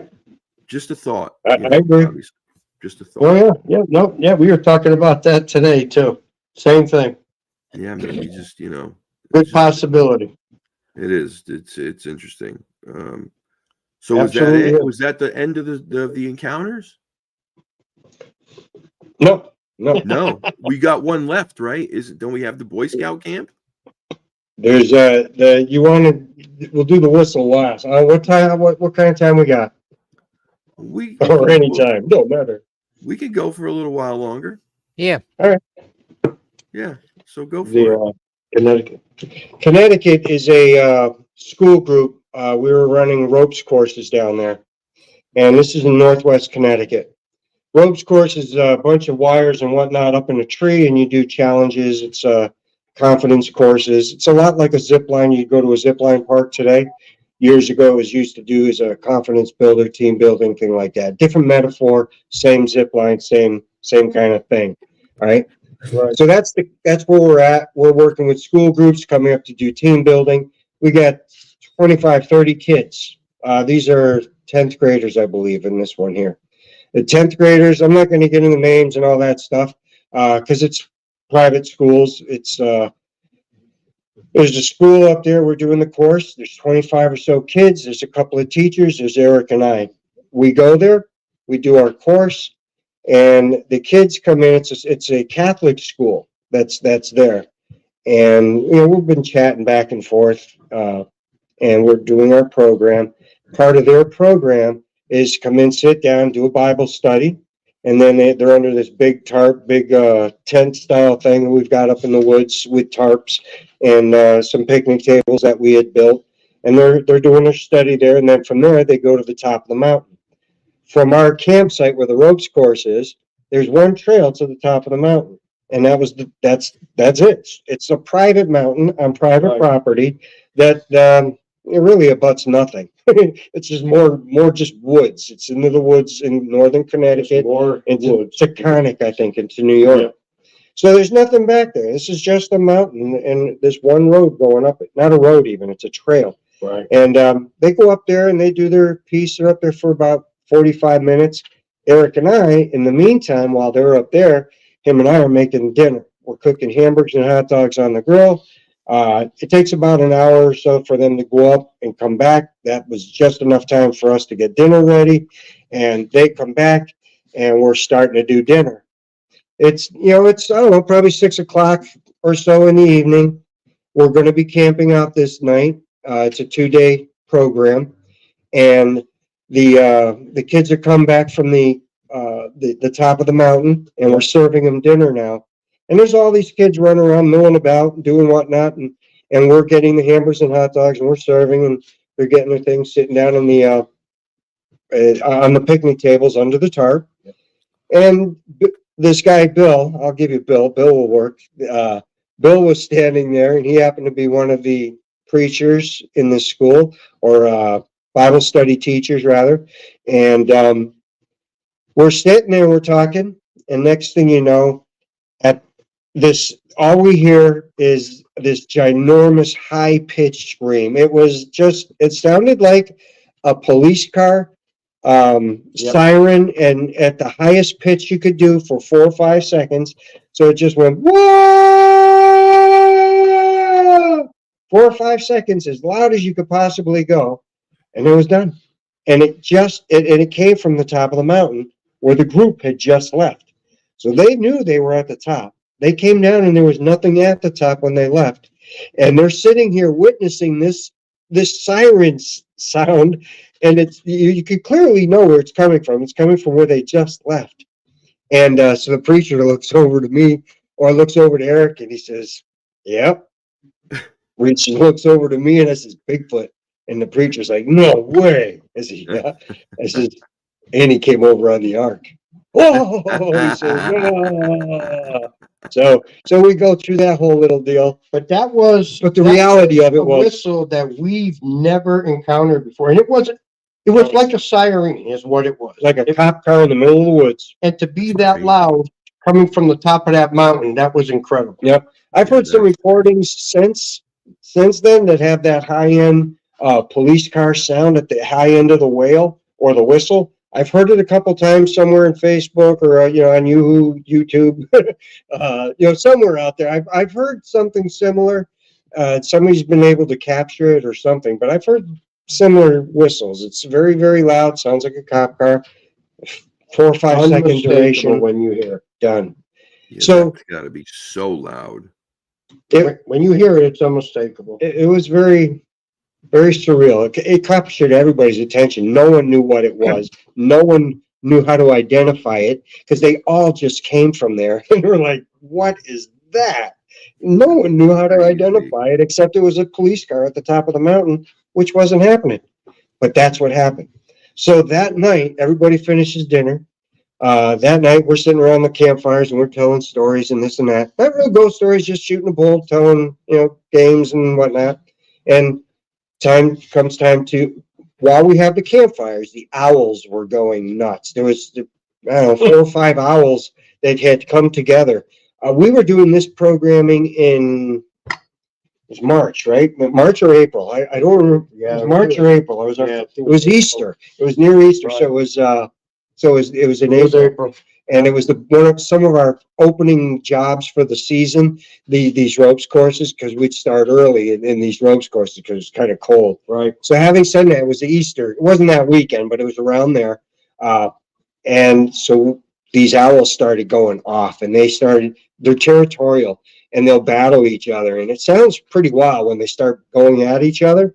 And that happened for most of the night, these owls going back and forth.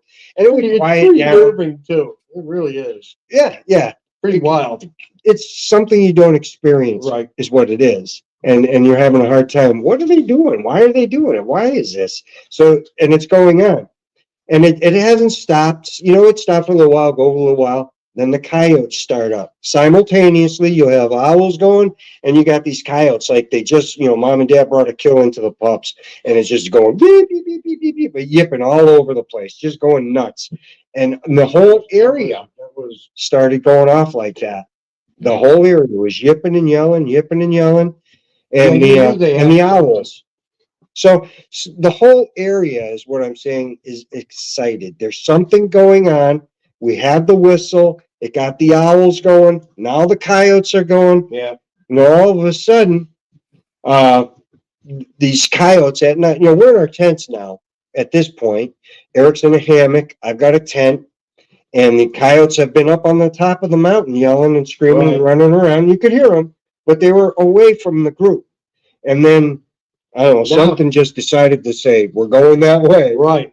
And they did. And they came down that mountain. Yeah. You could hear them coming. You could Running down the they're mountain. running, and you can hear them hitting the ground, coming down. Yeah.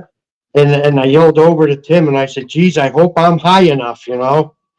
Because I was only like 3 feet off the ground, 3.5. Not that he's high, but he's in a hammock. I'm in the hammock, so I want to make sure I'm up, because they're coming right down the mountain right at us. And I said, right down. and I says, oh man, I said, they're going to come right through the camp. And they did. And they're coming, and he's coming right. I can feel it to this day. I can feel that thing coming, and just sliding underneath my quilt on my hammock. He just touched the bottom of my quilt and went out underneath me, and just kept going. I yelled over to him. I says, "They're coming! They're right here!" And they right underneath me. They were one underneath me. One or two were in front of me. And they just right through. Yeah, there's a half a dozen coyotes Crazy. coming down the hill, went right through the camp, went underneath his hammock. That's the closest I've ever been to having them come through. Yeah, that was nuts. And I said, just please let me be high enough. And So- it was. It was So really the coyotes come through camp. That was crazy. The owls kind of slowed down. The whole coyote thing settled down. We got to go to sleep. The next day, the group is leaving. Eric and I are taking our gear out. We got the Jeep parked over where the tent is. And where the tent is, just a little bit past our campsite, there's an oak tree that had fallen, full canopy, green canopy, all leafed out, and blown over sometime in the spring. But it was still leafed out. So there's this giant oak tree with probably a 60-foot canopy where we are. So our tent's in front of the canopy that's laying down from this tree that had fallen. We thought we heard a deer. And hey, did you hear that? Did you hear that? And so, yeah. you could hear something walk across the thing, but you couldn't see it yet. So we thought it was a deer. And then moments later, all of a sudden, this rock came flying through the canopy of the tree. And you could hear the rock coming through the tree and then land 15, 20 feet from Eric.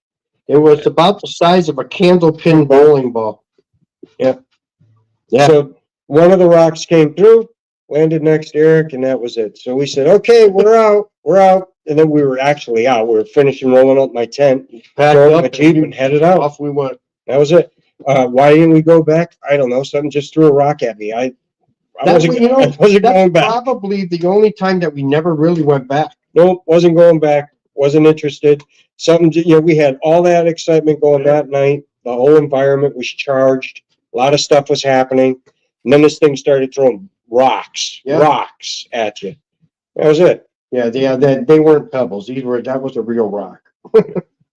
And that was the extent of our Connecticut adventure.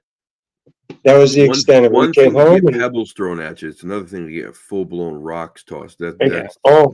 This was at least that big. Yeah, at least that big. Yeah, it was a good size, and you could hear it coming through the tree. Yep. You could hear it, the canopy coming through. It was all leaf. So, oh yeah, yeah. After we had packed up and we started to get out of there, that was it. Yeah. We didn't have anything on the rest of the way out. But we never went back to check, and that's, normally we do, but we just never did. Nope. If I was getting big rocks like that thrown at me, I'd probably be apprehensive to go back too. Yeah, me too. Yeah, that's a different story. That to me seems a little bit more aggressive. You know what I mean? That was aggressive. The little ones are the little one, like, you getting little pebbles or like pine cones or stuff. That's kind of, playful or mischievous or, Exactly. That's what we were thinking. it's, Why we came up with you and all yeah, on our story. it's not to me, that's not a like, like it's kind of a nice way if they're trying to say like, all right, you're getting a little too close. Like, Right. here's a little bit of a warning. We're not Here's a trying to heads hurt up. anybody. We're just Yep. letting you know. But throwing rocks like that could kill somebody. Oh, easy, Yeah, easy. but if he wanted to hit, if it wanted to hit either one of us, Probably. there would be no mistaking they could do it. Oh, I'm Yeah. sure. I'm sure. They could do it. I mean, I've talked about it a without a lot. doubt. I believe fully that their physical capabilities are on par with like a superhuman. Just based on the size, I was just going to say the size. the size alone.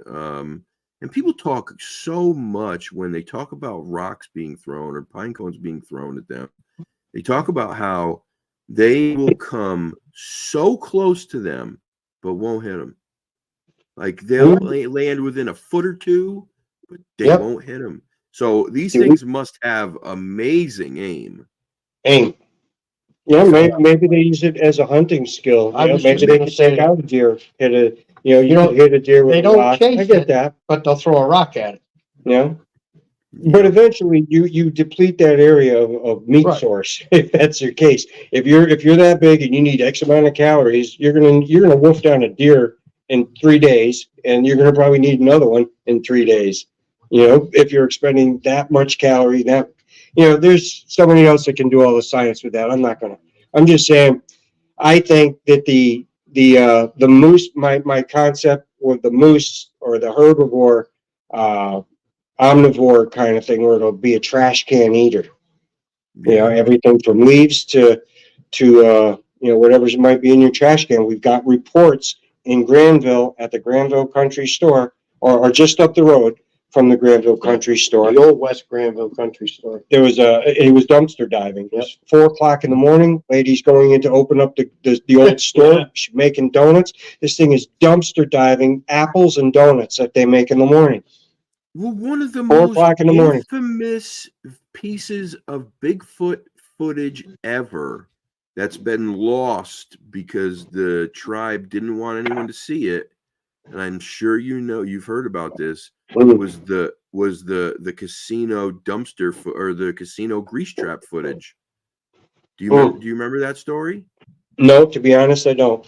So I'll make it short, but so I believe it was in Oklahoma on an Indian reservation at a casino years ago. There was a surveillance camera outside that caught this thing digging in the grease trap out back. And it was right underneath the lamppost, like lit right up. I mean, clear as day, apparently this was.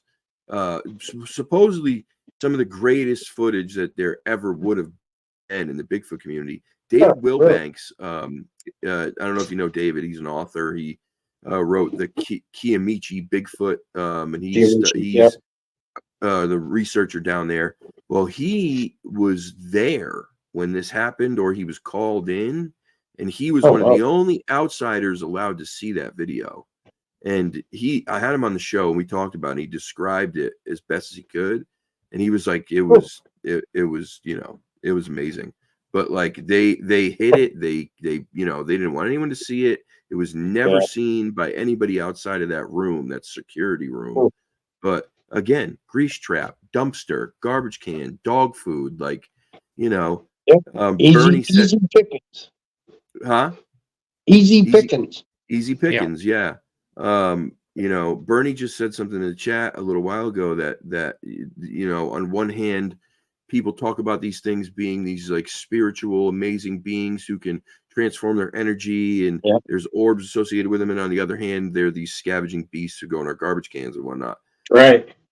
I personally, I believe we may be dealing with two different types of things here. But there may be some of these things that may be more attached to the spiritual world. And then there may be these other ones that may be more attached to the physical world. I don't know. It's all theory, obviously, like anything Right. else. And this is just Absolutely. No, I know. my thought process on it. But And that's really the fun stuff because, I would have said, flesh and blood, flesh and blood, flesh and blood. I don't give a damn. It's flesh and blood. yeah, And then all of a sudden, I've seen 3 orbs related to the Bigfoot incidents or an encounter. Not that it has anything to do with anything, but they were there. So, but it's weird. It's I will strange. put it in the weird group, not woo, but in the weird. We'll certainly go there. But there it was. I mean, truth be told, that's what happened. No, that it was there. Simple as that. Yeah, exactly. Yeah. So, I mean, I'd like to think that there isn't any of that weird stuff, but who cares? It's Bigfoot, It's all that's the it's all research fun. part. We'd love to see how this thing transported around or walked around or, where is it bedding? What is it actually? Those are all research. That's what we're trying to do. We're trying to get those exactly. little tidbits of information. Right. And Exactly. it's cat podcasts like this. You get out there, you share your information. I'm out here telling you right now, try that hex thing, put it around your cameras. Everybody's going to tell you cameras don't work. Well, they do work. They work every day. Yeah. Sometimes, right? But you don't get a Bigfoot on it. Okay, well maybe it's putting out too much information, or And your own, output. yeah, and you gotta remember, Wrap it up. you're putting a camera out on a tree or a pole in one direction, hoping that it's gonna walk in that direction, Yeah, that's the other thing. It's literally like playing the lotto, man. Like Yeah. I would even say the odds are greater that you'd win the lotto, because if you Yeah. take the cumulative forested land of the United States of America, right? Just take all of it and measure it all. How many square acres and mileage there is of forested land in the United States. You're taking a camera, like one group's putting a camera out in this area, another group's putting a couple cameras out in this area. The chances of one of these things being in that area at that time and walking directly in front of that camera are so slim. And then the other part of that is you're potentially putting something inside of this thing's friggin' living room. You think it's not going to know it's there? Right. If somebody put a camera in your living room on the friggin' back of your chair, you're going to know it's there. Exactly. You know what I mean? Yeah. So you're visiting. They live there. they live there. Well, it might hide for a little while. I'm not looking to get an up close personal portrait of Bigfoot. If he's chasing a deer or a raccoon or a snack and he's just happening That's to when boogie you're gonna by, get it. I'm good with that. Perfect. I'll take that. I'll take Yep, that too. that's Absolutely. that's when you're gonna get it. So I don't that's think the it's going part to of the pop week- in front of the camera and go. Right. Yeah. Right. It's not Did taking you get my selfies good for you. side? That's Right. just crazy stuff. But I do believe that. So if the batteries are emitting, an electrical charge, our bodies emit an electrical charge. This product reduces it. Give it a shot. Simple as Absolutely. that. I'm hoping for the best results. It'll reduce some of the battery charge coming out of the camera. Well, it might not do it all, but might reduce enough. Right. You just never know. And that's It's just another tool that we get to use. right. And that's all this is about, is this trial and error. It's trying new things. It's getting out there and trying new things and seeing what happens and what works and what doesn't. And, it's all we can do. I think it's a great idea. I really do. I think it's a great idea. We go out, take It's worth a a section try. that we have a dirt track on. Back drag it with the dozer. Clear, nice, construction, nice clear dirt. Makes perfect track trap. And you've got, a couple 100 yards of that, going around dirt roads. If they cross the dirt road after you hit it with a dozer, you're going to leave a track, most likely. So you get in there with a scarifying and you rip up the road, you pretty it up, and next thing you know, something walks on that's a track trap. That's what we're using. That's No one one else of is the out there. pictures that I posted out on Facebook too, our track trap, and it's huge. So if anything walks through it, we'll definitely see it. Oh, that's awesome. And it's nice, soft, it's mud. Yeah, that's a great idea. Straight up dirt. It's track to work. I'm gonna As start long as bringing a we're- rake. as I'm gonna long as start we're bringing a there. rake with me into the woods now. That's it. You make it Not look even- like a deer scratch. No one else is going to be the wiser. If it's a hunter walking in the woods, he sees, oh, there's a deer scrape. That's all he's going to think. But if you go in there with a rake and scratch it up pretty good, and you use deer urine like you're setting up, like you're going hunting. Why, if a Bigfoot would have smelled it, he might think there's a deer there. So why wouldn't he go there? Now you got a trap, catches the deer. The deer, You just tracking. never know. Yeah. So you don't. put in a track trap. You say, why put in a camera? Where are you gonna put a camera? Why put a camera? Why there? What there? Why there? You look at the topography, you look at the geography, everything.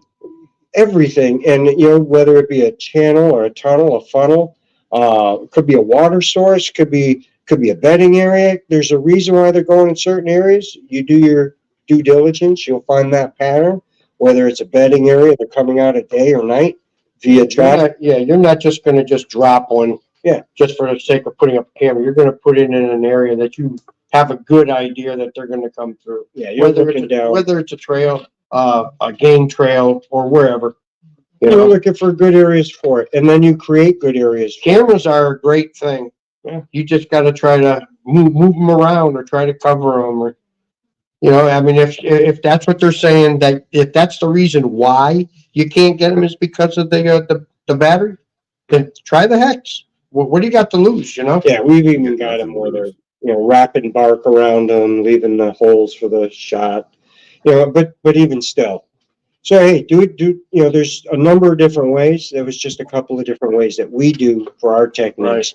And these are things you can do and walk away and leave, and it's a long-term track trap. It's nothing going to happen. It might get covered with leaves. That's the worst case, maybe snow. Right. But, when we're looking for it, we'll get out there, we're raking them out, we're making these things, clean them up, and most people just walk through them ambiguous and don't even know what's going on. If you're on a trail system, they're not going to be any of the wiser. And meanwhile, you're making track traps. In fact, you're going to probably see the track that they made walking through, a person. I mean, if you've got cameras out, I've had people walk right by my camera. They didn't even notice it was there. Yeah. Yeah, I'm sure. Yeah. Sure.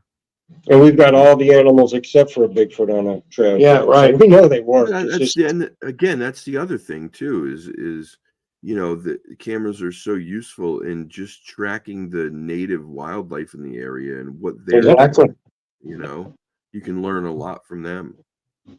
Absolutely can. Yep. So, But I think a good chance is you're going to get one on camera when it's like Tim said, when it's chasing something through right across the front. If it's got a chance just to by get chance. yeah. and it's not paying attention, it's just going after food. Yep. Yeah, That's when you'll get one.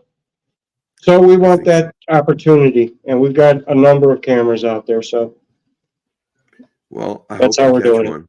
Long-term babysitting.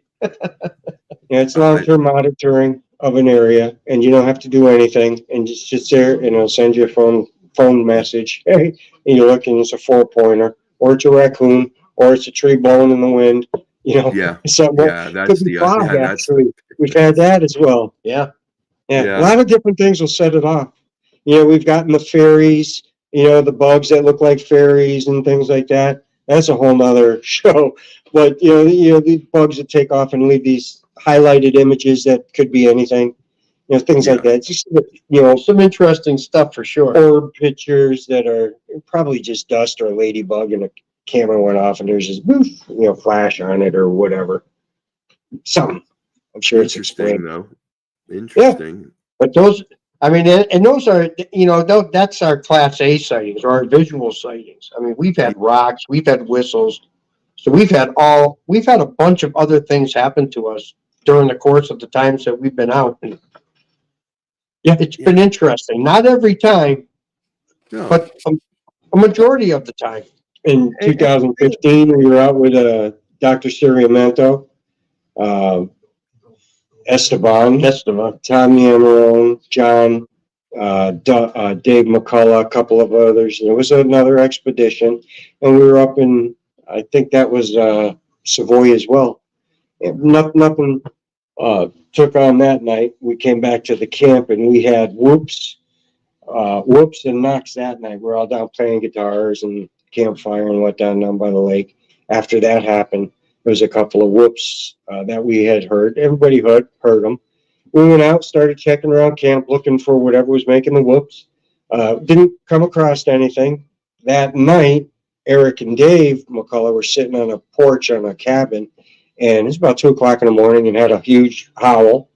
And that was about the end of it. Right down where we were, down where we had the campfire, is where we heard the howl come out. Yep.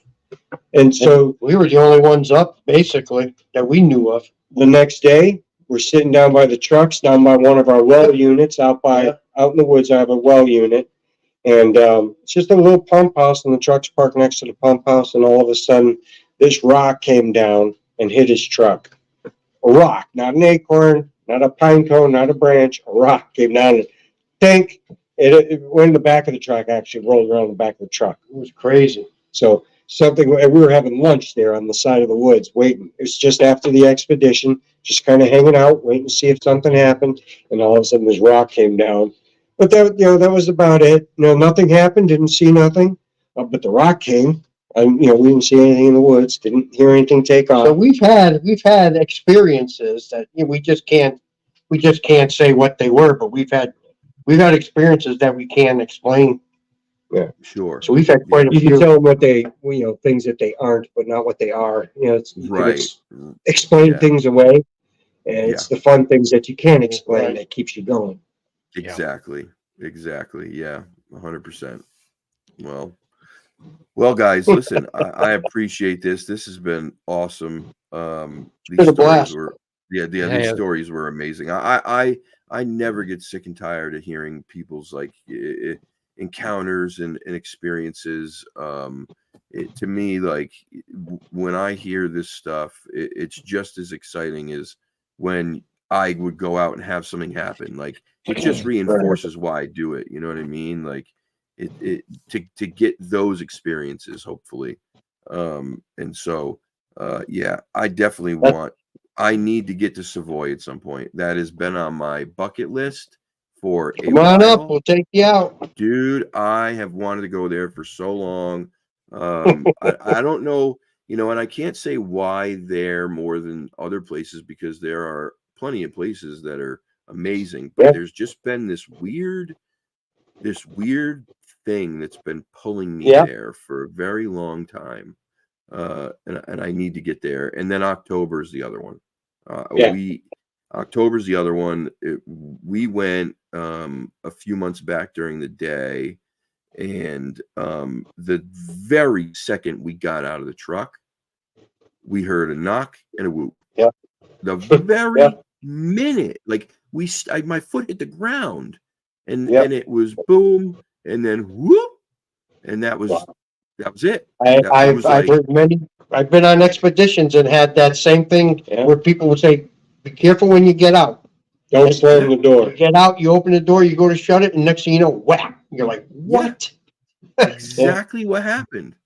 And then I was the rest of the day, I'm sitting there going, "You son of a bitch." Yeah, one and done. Just one and done. Just tease you as soon as you get out, thinking we're gonna get some stuff today. And no, exactly. No, we never go out with any expectations. We go out all the time, but never expect anything. Just go out, waste gas money, and we spend a lot of money on gas. And 90% of the time, there's nothing out there. But we have some projects going. We're doing the libraries. We've been doing some shows. Our favorite thing right now coming up is this little job we got with the Beckett Country Store, the Beckett General Store. Yeah. We were in there getting lunch one day. Eric starts bull crapping with the guy. Next thing you know, we're doing a meet and greet, or they're doing a meet and greet with, come tell us your story at the Beckett General Store. So it's coffee and Bigfoot at the Beckett General Store, April 5th, 4 to 6. 5th? Yeah. Nice. Yeah. What town is this in? It's the little town of Beckett. Oh, and it is a little town. Okay, it's in Beckett. Yeah. Okay. Yeah, right on Route 8. This is a town that they don't know it, but they've got over at least 6 Class A's that we've gone on reports with different groups. Not to mention the towns next door to them that all have Class A or Class B. Yep. You know, with whoops, recorded howls, all kinds of stuff. So this is an actual very active area. Very close to Cobble Mountain Critter area, very close to Beckett Quarry. It's all connected. Yeah, it's, you know, pretty much all You connected. know, we were talking about all that land. It's all connected all the way out. All connected, man. So it's a little general store. You know, we're that interested in talking with people and getting their story. We're trying to fill in the patchwork quilt of sightings, and we're trying to patch it in here. And we're in Western Mass, so we're starting with Western Mass, and we're working our way out. You know, we've got Connecticut, we got some in New York, we got Vermont, and there's this nice patchwork going of sightings, and it's pretty neat. So the only way to get those sightings, a lot of people won't go to, you know, the BFRO or call this or call that. They don't know who to call or what to call, or they don't want to call. But all of a sudden they walk into the general store and there's a card that says Bigfoot researchers, and they're like, what? Holy crap. And then they take the card and out the door they go. And next thing you know, they're on there checking out your site, and then you get a phone call. That's exactly what happened the other night. This guy saw a red one, and it was crossing the road. Then he saw a darker one. It was at night, and it was in That's why we took that ride down the Cokai. Yeah, it was near a barn, and there was another witness to it too. Yeah, he just happened to see our card and took it. Says, "Oh my, I got to call them." Yeah. So, Well, that's awesome, man. April 5th, huh? I got to put this on my phone. April 5th, general store. I may have to come out there. Oh, that'd be awesome. I'm putting it in my phone right now. There you go. I forget these things. Let us know. You guys can podcast from there. There's a lot of history of Ready to come out, Dewey? in that area. There's a lot of history of Bigfoot, and I think there's a lot of people out there that have a story. They just haven't told it yet. Yeah, and we're hoping that there will be the ones that they tell it to, and let us investigate it. 100% agree with you. I think that's probably, there are probably so many more stories out there that haven't been told. Oh yeah, Right. Yeah. Well, you know, when you're getting stories from an area, other people have got to be seeing it, you know, and they're just not saying it, and they're only living a few miles away from where this other story is, you know. So, and a lot of times neighbors don't talk; they don't know what's going on. So you're not sharing it from the neighbor down the road, or not everything is breaking into a chicken barn. It's just walking through your property, maybe. Yeah. You know. 100%. So we had one in Beckett. A guy called us up. He was a CP. He worked with the Mass State Police. He did a lot of their trainings, a different variety of trainings. And he calls us up. He's got this, I guess it's a Class A. It's a nighttime. He's looking through his patio window. He's got insomnia, can't sleep. He's sitting in his recliner. He looks out the window, and there's these 2 big red eyes. He said they look like a saucer. He said, his head looked like a plate and these big red eyes. It's just a big plate with eyes. That's all he saw off in the woods. He had big long windows, so it was patio doors, there's sliding doors. He knew what he was looking at. You could see the eyes, and you could see the area that he was describing it. It wasn't huge. It wasn't a big area, so he could see him with no. This thing was like a peeker. And went right up the hill. It came around the window, came around a tree, looked in his window. He's looking at it, can't believe it, and then off it goes, takes off. Crazy. And that from that store, maybe a mile, if that. Yeah. And this is the same guy that hunts, butchers his stuff right out in the back. He's got a hanging hook. Oh yeah. You take it up, clean it up, dress it, hang it right there. So he knows what he's looking at. So this is there's potential blood stain, remnant, odor, stuff like that. It's a gut pile, it's a place to skin deer and stuff like that. This guy probably had that smell in that area. That may be why it was coming, and that's why they had that quick encounter. It's next to the Beckett Quarry. Beckett Quarry has a bunch of caves that it could potentially be in, spend the night or move about or whatever. Right. So I guess my point is many stories out of that. Beckett, the whole area is many stories.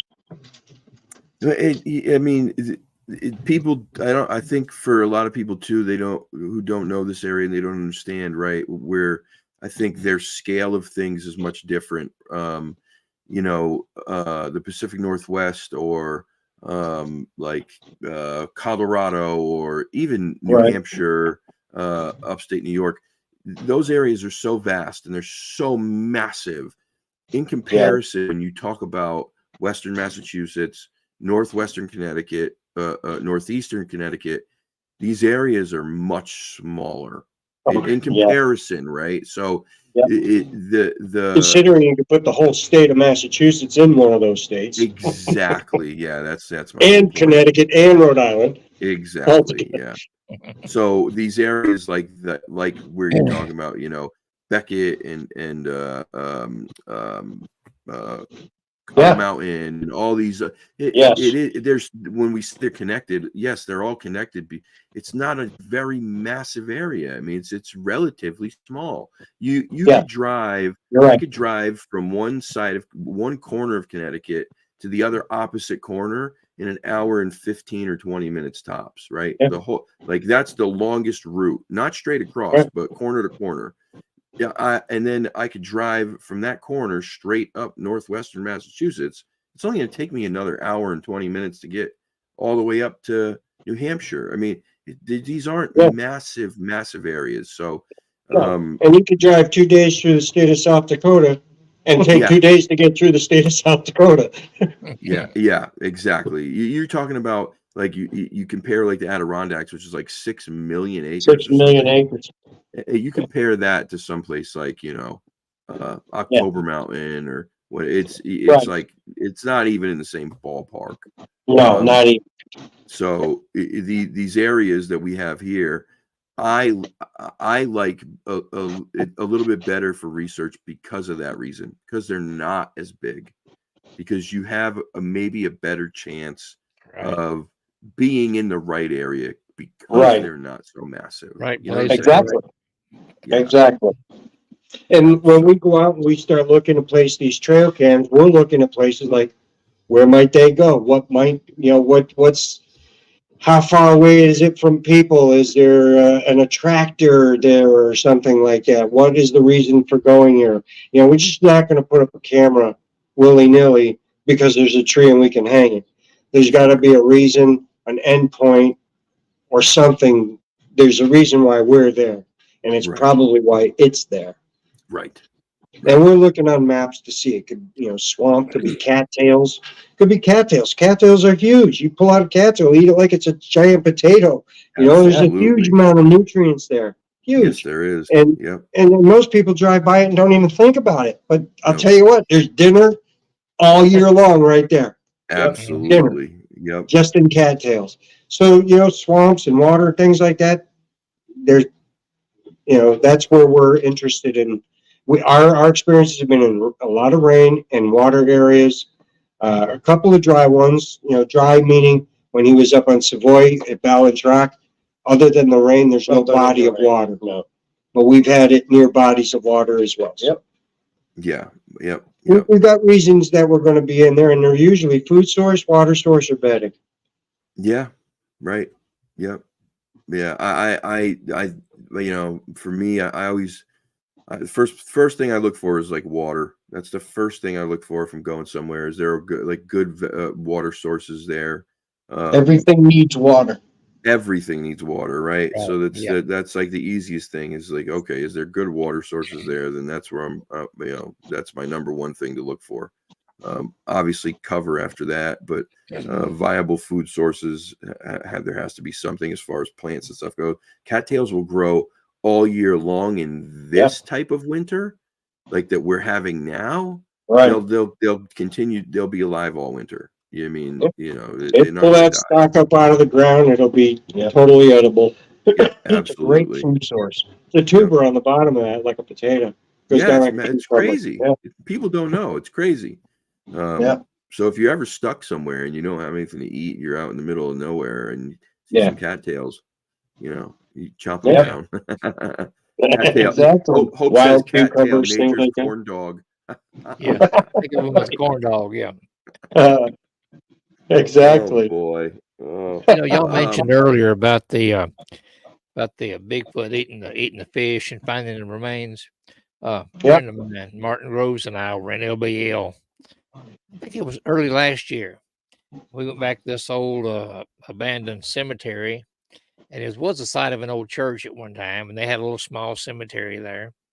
And there was somebody had put up like a little small rock bench, and it was probably maybe 20 or 30 feet away from the water.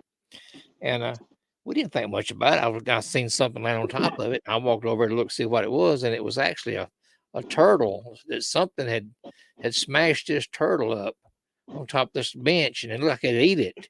It wasn't like it'd been been there for a while. There was no meat or anything in it. All the meat was gone. But there was a rock there about the size of, I guess, double fist, I guess, laying there by the bench. And I thought, well, maybe that's what it used to, whatever it was, used to crush up this turtle with. It was smashed all to pieces. I thought surely a kid wouldn't have done something like that. It'd been a mean little bastard if he had them. Right. No, you're right. But I just wondered if they eat turtles. It's why not? Again, I bet they would eat anything. yeah, It's a opportunistic. source of food. Yep. I really don't believe they're that picky. I think if they could, if unlike us, if we could smell it, if it smells bad, it's not going down, or if it Right. looks bad, it's not going down.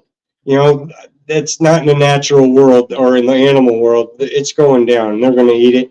And the only way they're going to not eat it is if it's sharp and pointy and spiking in their mouth, or it's really foul. Yeah, and that's it. They're not worried about that. Yeah. They're going to eat it no matter what. You got to Yeah. take what you can get when you're out there. Exactly. It's just the way That carcass can be there for a week, but if there's something on it, they're going to eat it. That's right. That's right. There's marrow in the bones if they're crunching that up. It's all doable. I mean, you might not like it. I might not like it, but there's nutrients there, and they're just one meal to the next. That's all. Doesn't have to And be again, pretty. Doesn't matter how it gets served up. The difference too is they're eating for survival, right? We have Right. learned to eat because we like it.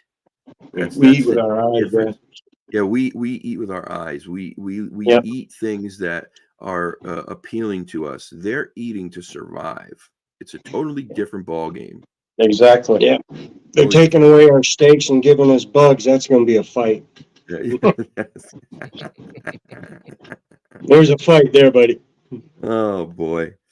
Well, listen, guys, this has been wonderful. Honestly, this has really been such a It's been great great. two shows. Yeah, we had a good night. Yeah, this was fun, man. I really had a wonderful time both these shows. And I really look forward to getting together sometime soon. Getting out there with you.